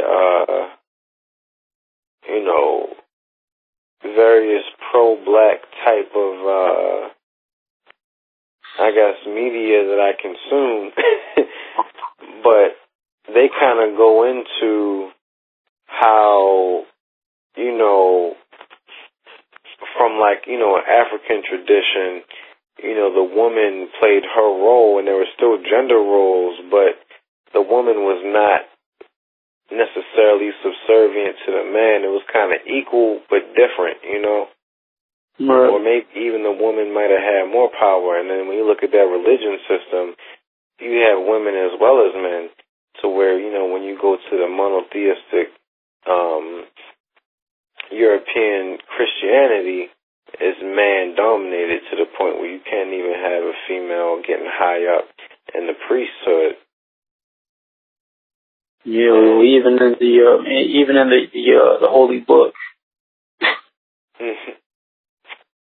Yeah, so it's like, you know, when you talk about morality and all these things and how, you know, external morality coming from a source of higher power, whether it be God or the government or whatever else, you know, how that influences culture, and then how it influenced the culture that ended up influencing us by way of force, you know, by way of the whip, and how that has been ingrained into us, and how that colors our relationships with women, in addition to, you know, the practices of slave masters, which I guess have been well documented, about how they would separate families and beat the man in front of the woman to demasculate the man, and so on and so forth.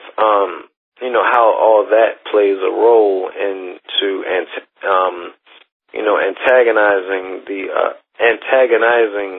the black man from the black woman and vice versa. Mm-hmm. So it's like that whole structure, which is kind of the foundation of, you know, community and family, has, you know, been eroded as us as, you know, African Americans or whatever. It was eroded from jump. It wasn't even there. We had to kind of develop that in a haphazard way throughout the years. And, you know, you see what we get now. Yeah. And, you know, I guess going back to, you know, the treatment of black women and everything, and how they may have had like a huge integral role in everything that's going on, but it's largely overlooked. And it's like, you know, if we were to make some type of change, I think the elevation of the black woman, and, you know, not even just to say the black woman, because, you know, this is real black talk that we're doing right now, but the elevation of the woman in general, especially in minority and, you know, various, I don't even like that word minority, but cultures that aren't part of the dominant culture, I think that the elevation of the woman would definitely make a big change in some type of way. That's probably mostly positive, because you can't really get too much more negative than what we already have now. Yeah. So. Yeah. But, I don't know, like, how all this would influence the Freddy Gray situation. I mean, could anything that we're talking about, you know, at what point could this, I guess, new consciousness or new whatever, at what point would this have had to have been implemented and ingrained into society to where this wouldn't have to happen? Because, like, you look at something like the mafia or whatever, and it's like they had their own system of policing and everything like that, and as long as it didn't affect the general population, whatever they did stayed between them. And we don't really have that. You know, we don't have our own independent, I don't want to say nation, that's a little bit deep, but we don't have our own independent governmental structure of the people. Well,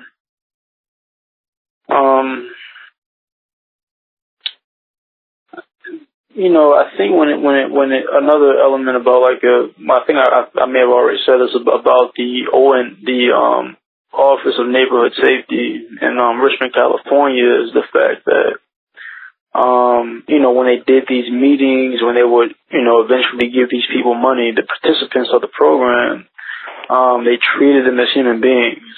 Mm-hmm. And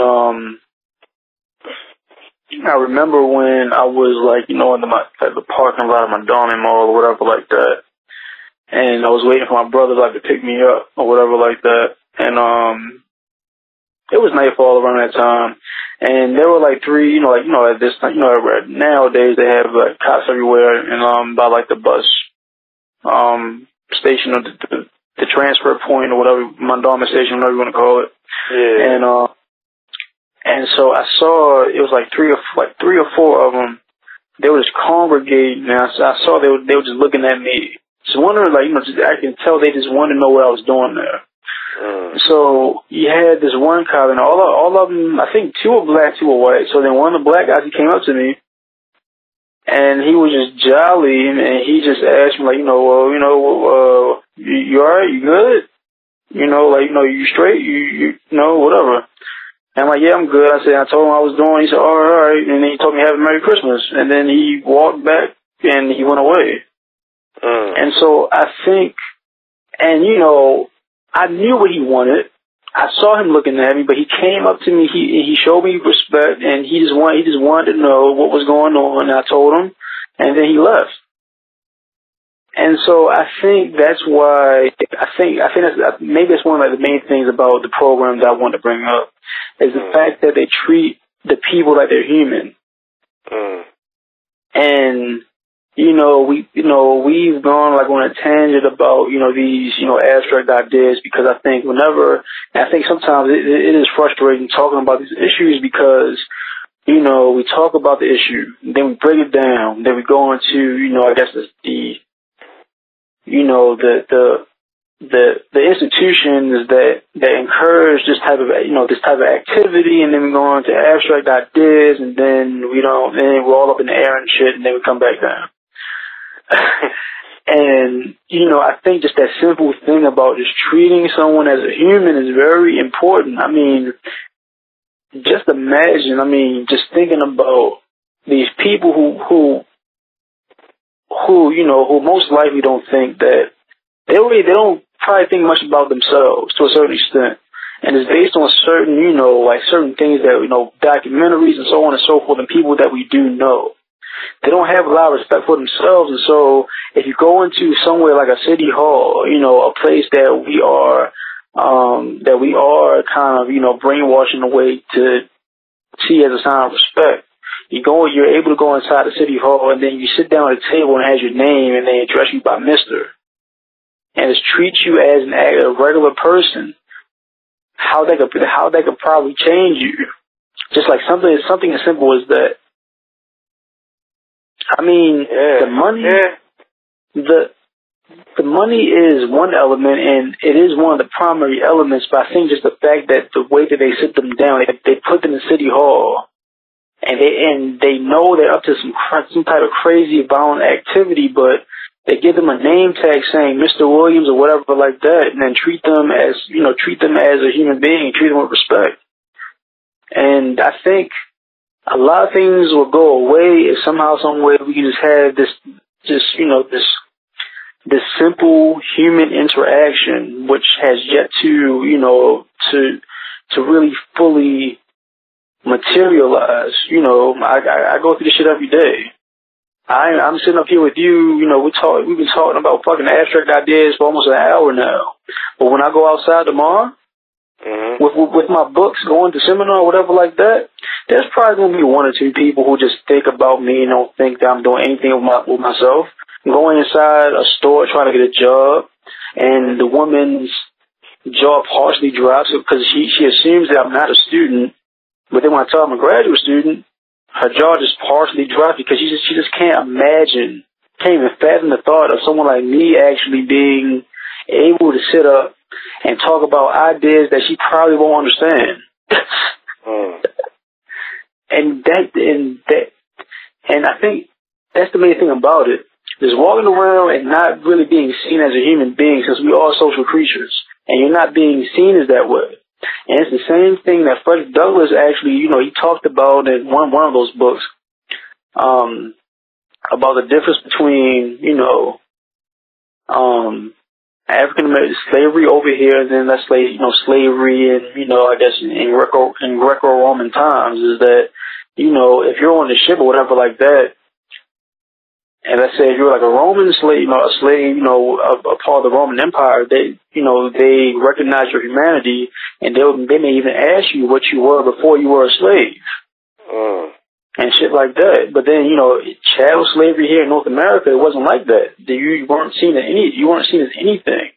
And I think that's the main element that we still have yet to conquer, just the fact of just being considered human beings, obviously. You're just fucking shooting people in the head like it's nothing, and people are getting off of it. And then look at Trayvon, you shoot him to death. I mean, the shit is crazy. To the point you just gotta laugh. It's crazy. Yeah, I mean, and I think you just broke it down so eloquently. It all comes down to respect. I mean, I'm not. Oh, go ahead. I mean, because when we were going over shit, before we started recording, I forgot to mention that because I didn't have any intention on listening to This American Life, because after a while I get kind of tired of it, but something told me to listen to it, and I was about to turn it off, and then that came on, and then after a while, it's talking about it give you this whole background about the program and the money. But then when they went into when they had the guy actually talking about the process and how they really make sure that they have these name tags and stuff like that, it was something really heartfelt about it, because you do have people who are able to connect with these people who are doing it. And although, yeah, government money is involved, but then you want to be, you want to be a pragmatist. In what situation nowadays is government money not involved in some type of weird way? I'm talking to you right now, and I am involved in government money. Yeah. And like even like the guy, he was they were following him around in the neighborhood. He was talking to like this 21-year-old dude. He has a kid on the way, like 2 months. And then he just wanted he just wanted to talk to him real quick about like the goals that he set out for himself. Like, what does he want to do within the next 4 months? He said he can get a job, get his GED, get his license, and get wealthy. And then so a guy said, "Well, what do you mean by wealthy?" And he said, just like the simple, I don't know, it's like the simplicity of certain things that people want. And he asked him, like, what is wealthy to you? And he said, have maybe like $4,000 saved. And the guy just said, oh, well, that's nothing. I mean, you can do that. You can do that if you just get a job. You can actually do that and save up for it. And then the guy even said, he said it to himself. He said that, I'm thinking in my head that, he wants like $100,000, $1 million, whatever like that, but he just wants something simple like $4,000 because that's a lot of money to him. Mm-hmm. And thinking about certain shit like that is kind of crazy, but then the guy who was patrolling, the same guy, he's really, he's really like realistic when it comes to these situations, because he says that, let's be realistic, he's still deep into life, although he's a part of the program, he has a kid on the way. So when you have these type of issues that come out, like come around, you have, these survival tactics that come out. So he would be surprised that, if he doesn't have any money, but he has to like provide for his child, and he starts doing crime. He says that's just being real about shit, but he'll still be a part of the program because they're trying to help him regardless, because they understand that he's a human being and he's going to fuck up. So, I mean, just that underlying, that main element of humanness, humanity, is something that for some reason people still have yet to understand. And that's why when it comes to the rioting that's going on right now, like, you're doing this to cops, but when they get off of work, they're not worrying about your ass. They're worrying about their family, their children, what they got to do. Them saving up to try to get their kid, a college education, or whatever you want to call it, or whatever. And so, it's deeper than race, although we talk about race so much, but sometimes it's just about plain humanity in the presence of another human being. I mean, wow, man, I feel you on all that. Like, I guess, at the end of the day, it all boils down to a sense of humanity and respect, and respecting each other as humans, whatever race you are and everything like that. Because I don't necessarily see a lot of that happening, especially looking at the comments on certain things on various social media and blogs and things of that nature. But I guess through all of the ups and downs that this conversation has taken, through all types of abstract or whatever types of thoughts, it kind of all boils down to humanity, respecting each other as human beings.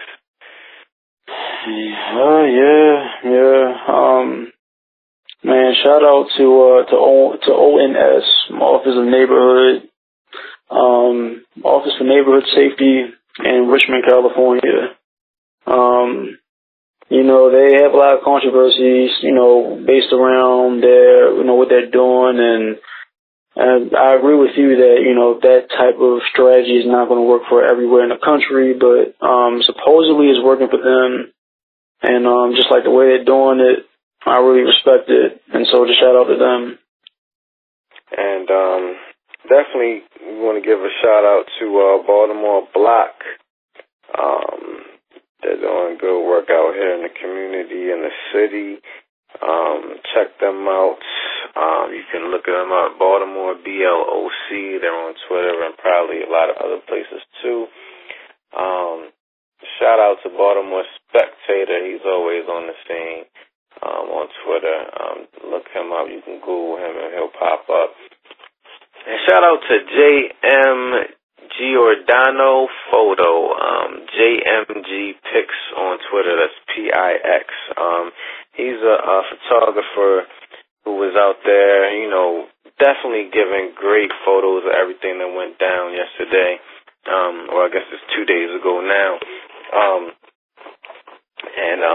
He actually had a violent encounter with the police that was caught on video, where the police assaulted him, but he got back up and did his thing and kept taking pictures. So definitely shout out to him, and shout out to you, the listener. Shout out to everybody who's engaged in this conversation.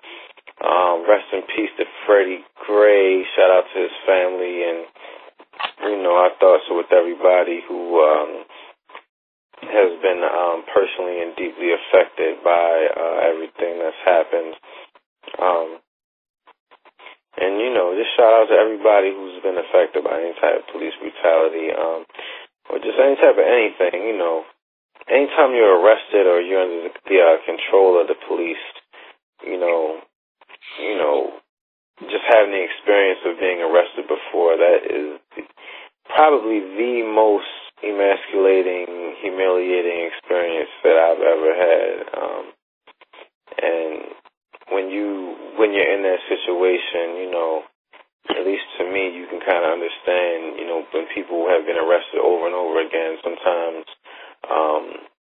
for very shaky reasons, I can understand why people react the way that they do.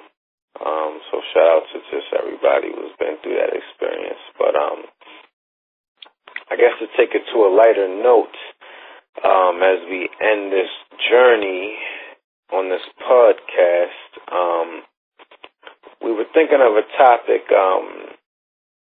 If you were going into a protest, you know, what would your theme music be? What would be on your playlist? So, you know, what are some definite records you need to have on your getting ready to go to a protest playlist?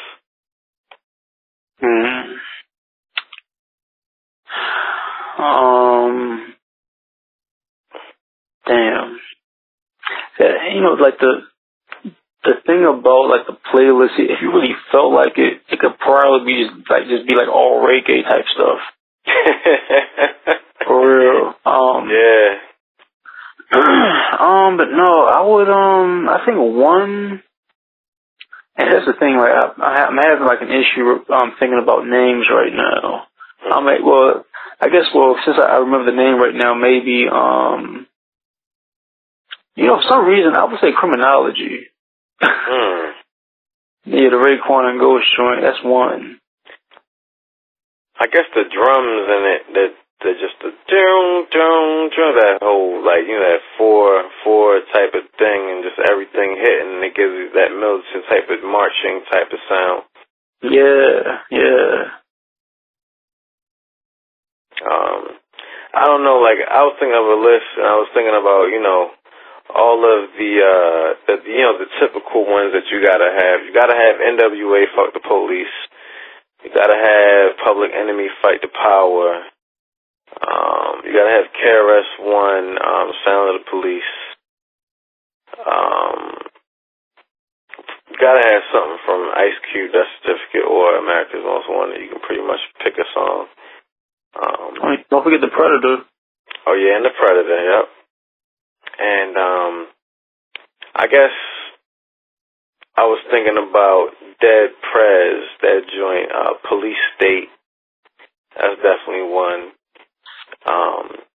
I think Nas, America, the original version that wasn't on the album because they couldn't clear the sample, that joint, that was from the Nigger album. Yeah. State Property and ODB, when you hear that, it's a Family of the Police. Yeah. I'm trying to think of what else. King Kunta. That song just gets me amped up. Yeah, I can kind of see King Kunta. Yeah, black man walking. Okay, well, I think a newer song. This is a song I've been meaning like to ask you if you've heard it. Skepta. It Ain't Safe with ASAP. ASAP something, I can't think of his name, but one of those ASAP niggas. Oh, I haven't heard it. Matter of fact, I've been meaning to check up on Skepta. I haven't really listened to anything since that Eminem joint, but yeah, I'm gonna check that out. Skepta. What's it called? It Ain't Safe? Yeah. Okay. Yeah, that's like the perfect riot song actually right now.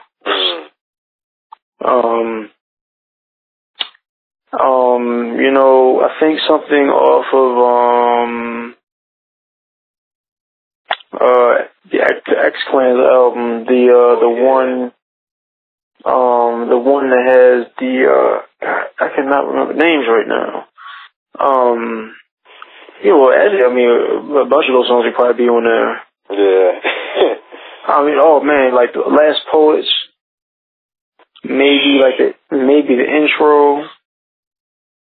When you're talking about, you know, like the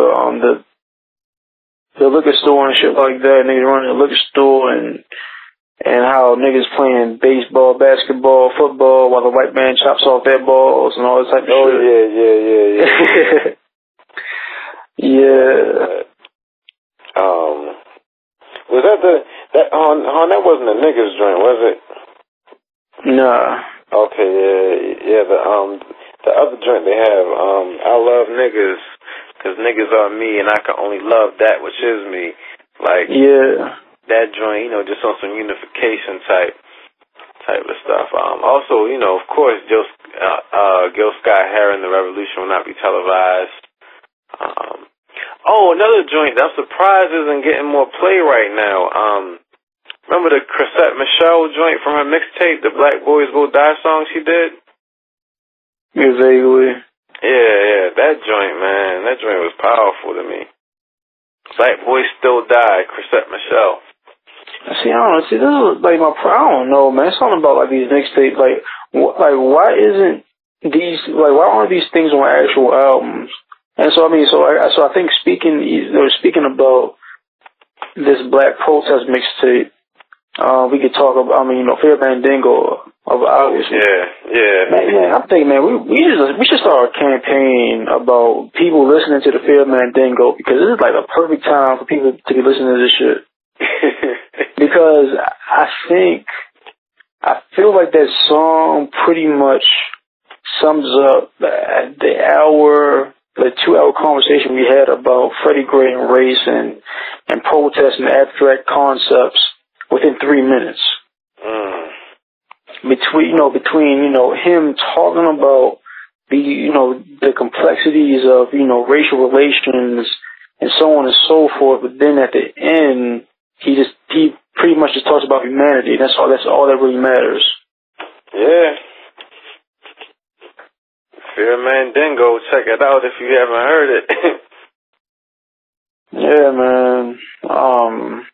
But yeah, I mean, like, and we touched on this, like, in the previous episode about the things that should have been on the album rather than like on the mixtape, and then Fear Mandingo wasn't even on the nigga mixtape and stuff like that. And why aren't these things being on actual albums?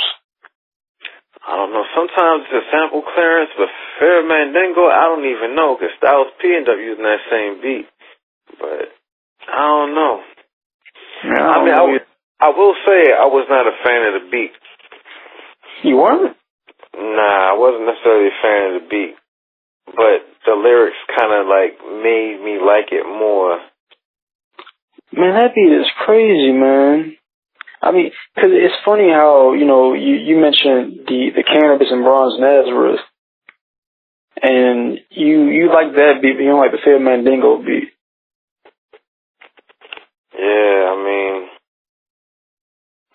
just wasn't my wave. I don't know. But I do think that is a great song. I wish I could get the acapella and like flip it some type of way, but I do put that song as one of the greatest unreleased rap songs ever. Seems like Nas has quite a bit of those. Yeah. Okay, and I'm not sure if it's called America, but on the same album, the nigga album, when he starts off like, I just burnt my American flag, I sent 3 cracker Nazis to hell and I'm sad. Yeah, that's what I was saying. Yeah, America. And the hook, okay. America. Because I get them mixed up because then, you know, he had that America song with Khalees on the double CD. Oh, yeah, that's right. This is the American way. Damn, I forgot all about that one. Yeah. Bring the ruckus. Oh, yeah, bring the motherfucking ruckus. I guess along the same lines, if you feel like looting and smashing some windows, Annie up. Oh, yeah.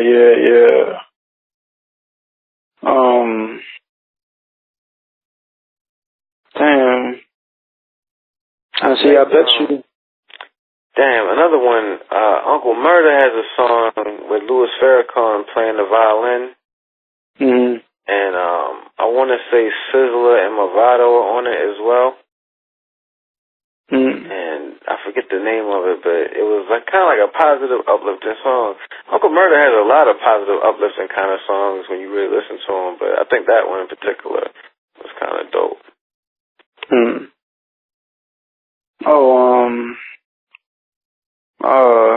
Can't Stop the Prophet by J. Rue. Oh yeah, can't forget the Law Library series by Pat Poose. Oh yes, right. Yeah. I know your laws when you're out there, man. and License to Kill by Pat Poose. Oh yeah. Oh yeah. I keep forgetting about that song. Every couple of years I come back to it like, oh my God, I forgot about that song. Yeah. Speaking of that, you know, another Green Lantern produced joint, was it Immortal Technique with the most death sample with like Bush knocked down the towers. Hmm. You know what I'm talking about? Kinda. It was you, nigga. It was you. Bush knocked down the towers. It was you, nigga. It was you, motherfucker. Oh, that was on volume 2, right? Nah, that was just on the Green Lantern mixtape. Oh. And I think maybe Immortal Technique and Green Lantern were supposed to do a project together. Did they do one? Yeah, they did volume 3 together. Volume 3, okay, then it must have been on there.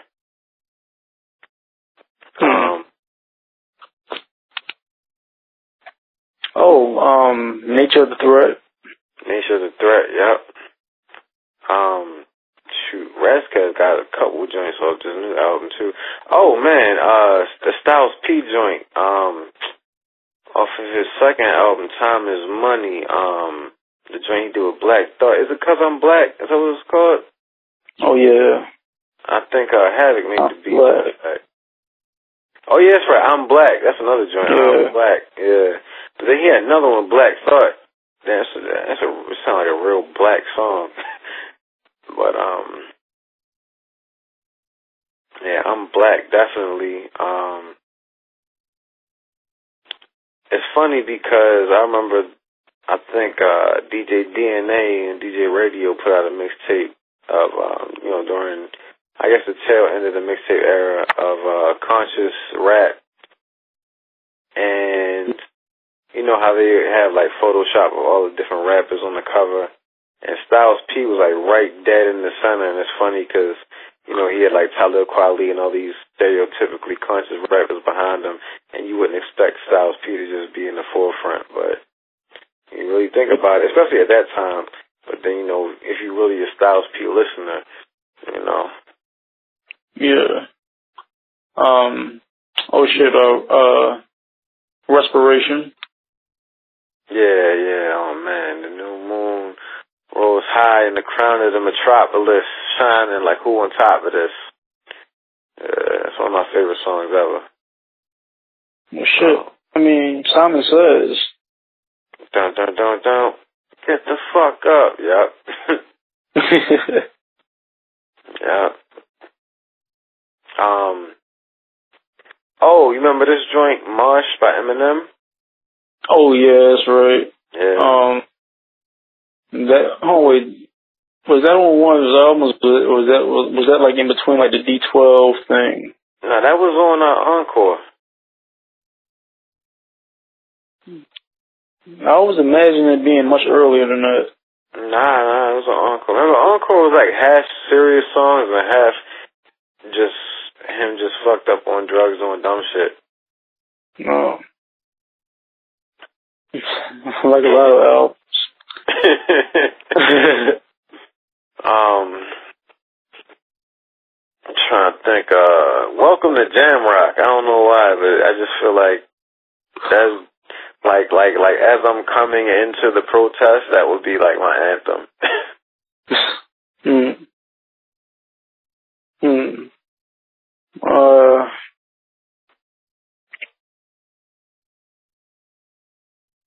Damn. I'm trying to think of ones that people probably wouldn't necessarily associate, or people might have forgot about.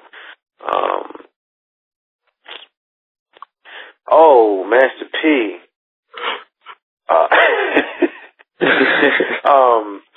I'm still a black man living in this white world. I mean, shit, if you want to go that far, even Letter to the President. Oh, yeah, that's right, damn. Oh, shit, Nas Letter to the President. So I forgot he did one, too. Yeah. Pastor Troy. Which one? I don't know, maybe like No Play or something like that. Yeah. Now, if this pops off down in Georgia somewhere, oh my goodness, that gotta be the anthem for them. Oh yeah. Give a fuck what you say. Ain't no more play in GA. Oh shit, man. Project Pat, Break the Law. Oh hell yeah. Break the Law, we ain't playing. I need to go back and listen to that song. I need to go back and listen to Freddy Gray, actually. Maybe I can gain a better understanding and a respect for it.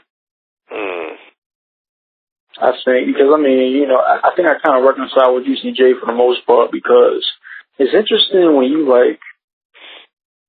see these type of people, and people like UCJ, that they are they're obviously really immersed in music, and they know what they're doing. But I think, I don't know, just seeing them come up and evolve, you never really pay attention, and then by the time they get to let's say UCJ's age and I guess status in the game, and him coming back with this resurgence.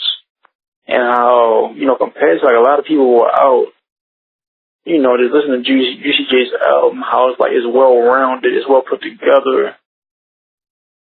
Yeah, he's talking about a whole bunch of ignorant stuff, but he's actually rapping, whatever that means nowadays. And it flows well together. It's not just like a random ass track in the middle that don't have nothing to do with nothing. Yeah. And he's not just yelling on a track like a Young Thug or like a Rich Homie Quan or some shit like that. Yeah. Oh, speaking of that, another protest unity type of song is My Nigga. No, that's true. My nigga. Oh, 2 Chainz Riot. Oh yeah. I'ma start a riot. Oh man. Let me think. Shoot, I was just thinking about some song. Oh yeah, Saigon, Color Purple. And like that one picture that I saw with the Bloods and the Crips and the Nation of Islam all together, it made me think of that. Mm. Another joint that gets me amped up is Jay-Z and Jay Electronica's freestyle over that Soulja Boy beat. Where Jay-Z talking about chasing Yakub back in the cave. Yeah. Oh yeah, 99 Problems. Yeah, I was trying to go through my Jay-Z database to try to figure out if he had something. Yeah. I mean, maybe. Murder to Excellence. Which album was that off of? Watch the Throne. I mean, shit, maybe even Ham to a certain extent, I think. Yeah. Fucking Black Skinhead and don't. New Slaves. Yeah. I mean, shit, even I think Blood on Leaves is based on the beat. Oh hell yeah. And I think it's kind of random and maybe a bit obscure, but War from Memphis Bleak's second album, no, third album. I don't remember that, but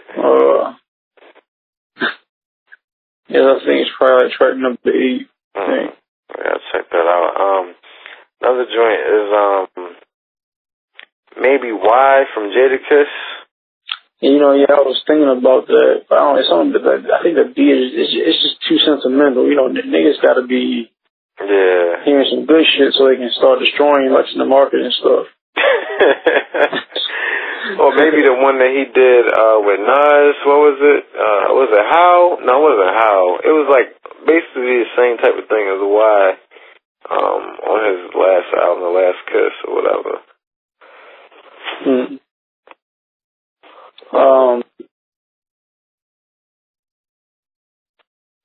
Bang Bang by CNN.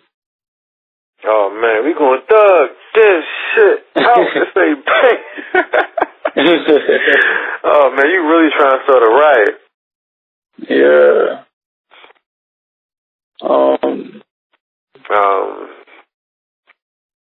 Shit. That shit I was telling you about earlier, with Kent and Baby D, throw a chair. Throw a chair in this motherfucker. Oh shit. Now I'm thinking about it, you gonna take it to like a whole front level. Fucking Lil Scrappy. What was that song he did? Put your hand in your fist. Put your hand in your fist. I can't remember how the song went, but I know that it would be a good song. Oh, the Bone Crusher. Never Scared. Oh yeah, we ain't never scared. That's the perfect song to stand up to a police officer. Yeah. That's a lot of. Another thing I was thinking about too was just in terms of police and everything. I was thinking about jail songs. Like, what are some of the best jail songs? And like, of course, you got to mention Beanie Siegel. What's Your Life Like? Part 1 and 2. And then you got to mention Nas, One Love.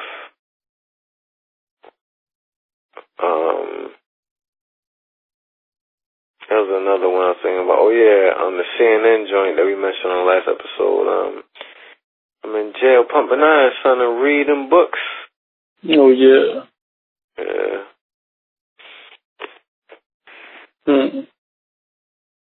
Yeah, I don't think I can really think of too many jail ones.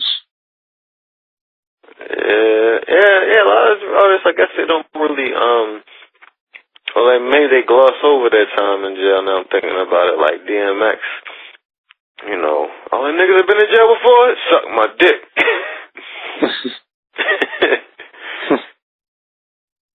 I think Stop Being Greedy would be a good protest song. Yeah, I can see that. Y'all been eating long enough now. Stop being greedy. Yeah. And, you know, coming up with like protest songs with like a playlist kind of harder than what I thought it'd be. Yeah, I mean, I guess it kind of, you know, kind of fits your. I guess it depends on your mood. Cause like I notice the songs that you're picking are more like about to fuck some shit up. And me, I'm trying to think about like, you know, some more deeper conscious type stuff like Killer Mike Reagan.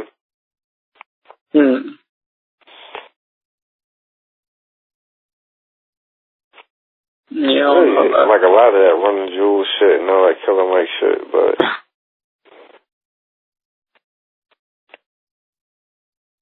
yeah. Jay-Z, Young, Black and Gifted.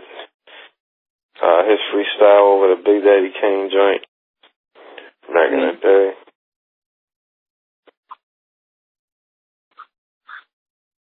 But, I guess I probably got too heated, and maybe that's why I was throwing out all of those violent songs. Headbuster, that's a little scrappy joint. Man, you said violent songs and anything about the name of the song. We some headbusters. We some headbusters. Yeah, knock a nigga out. We some headbusters. Oh shit, I guess Crime Mob too. Yeah, what was that song they did? Nuck If You Buck. Yeah, Nuck If You Buck.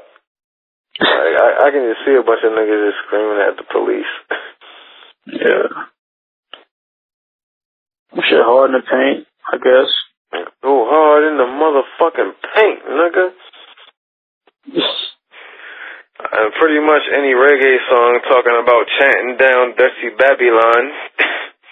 Oh yeah, pretty much, yeah. Police and helicopter. Rest in peace to John Holt.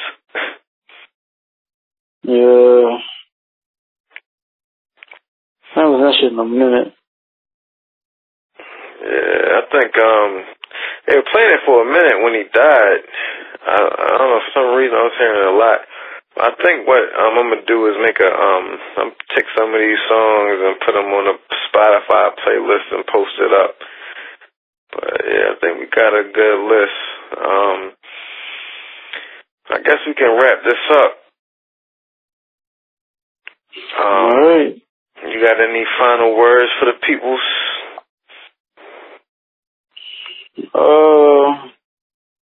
No, I don't. Not at this point. No, maybe next week. Yeah, you pretty much said a lot. Hopefully you guys found this conversation productive and inspiring, and hopefully, you know, get people thinking more in terms of, you know, what are the things that are really going to make change as a community and also within yourself as a person, as a human. You know, I think respect is a big thing, respect of yourself, respect of the people around you, et cetera, all that hippy-dippy shit. Make sure you check out channel10podcast.com. Hit us up with your questions,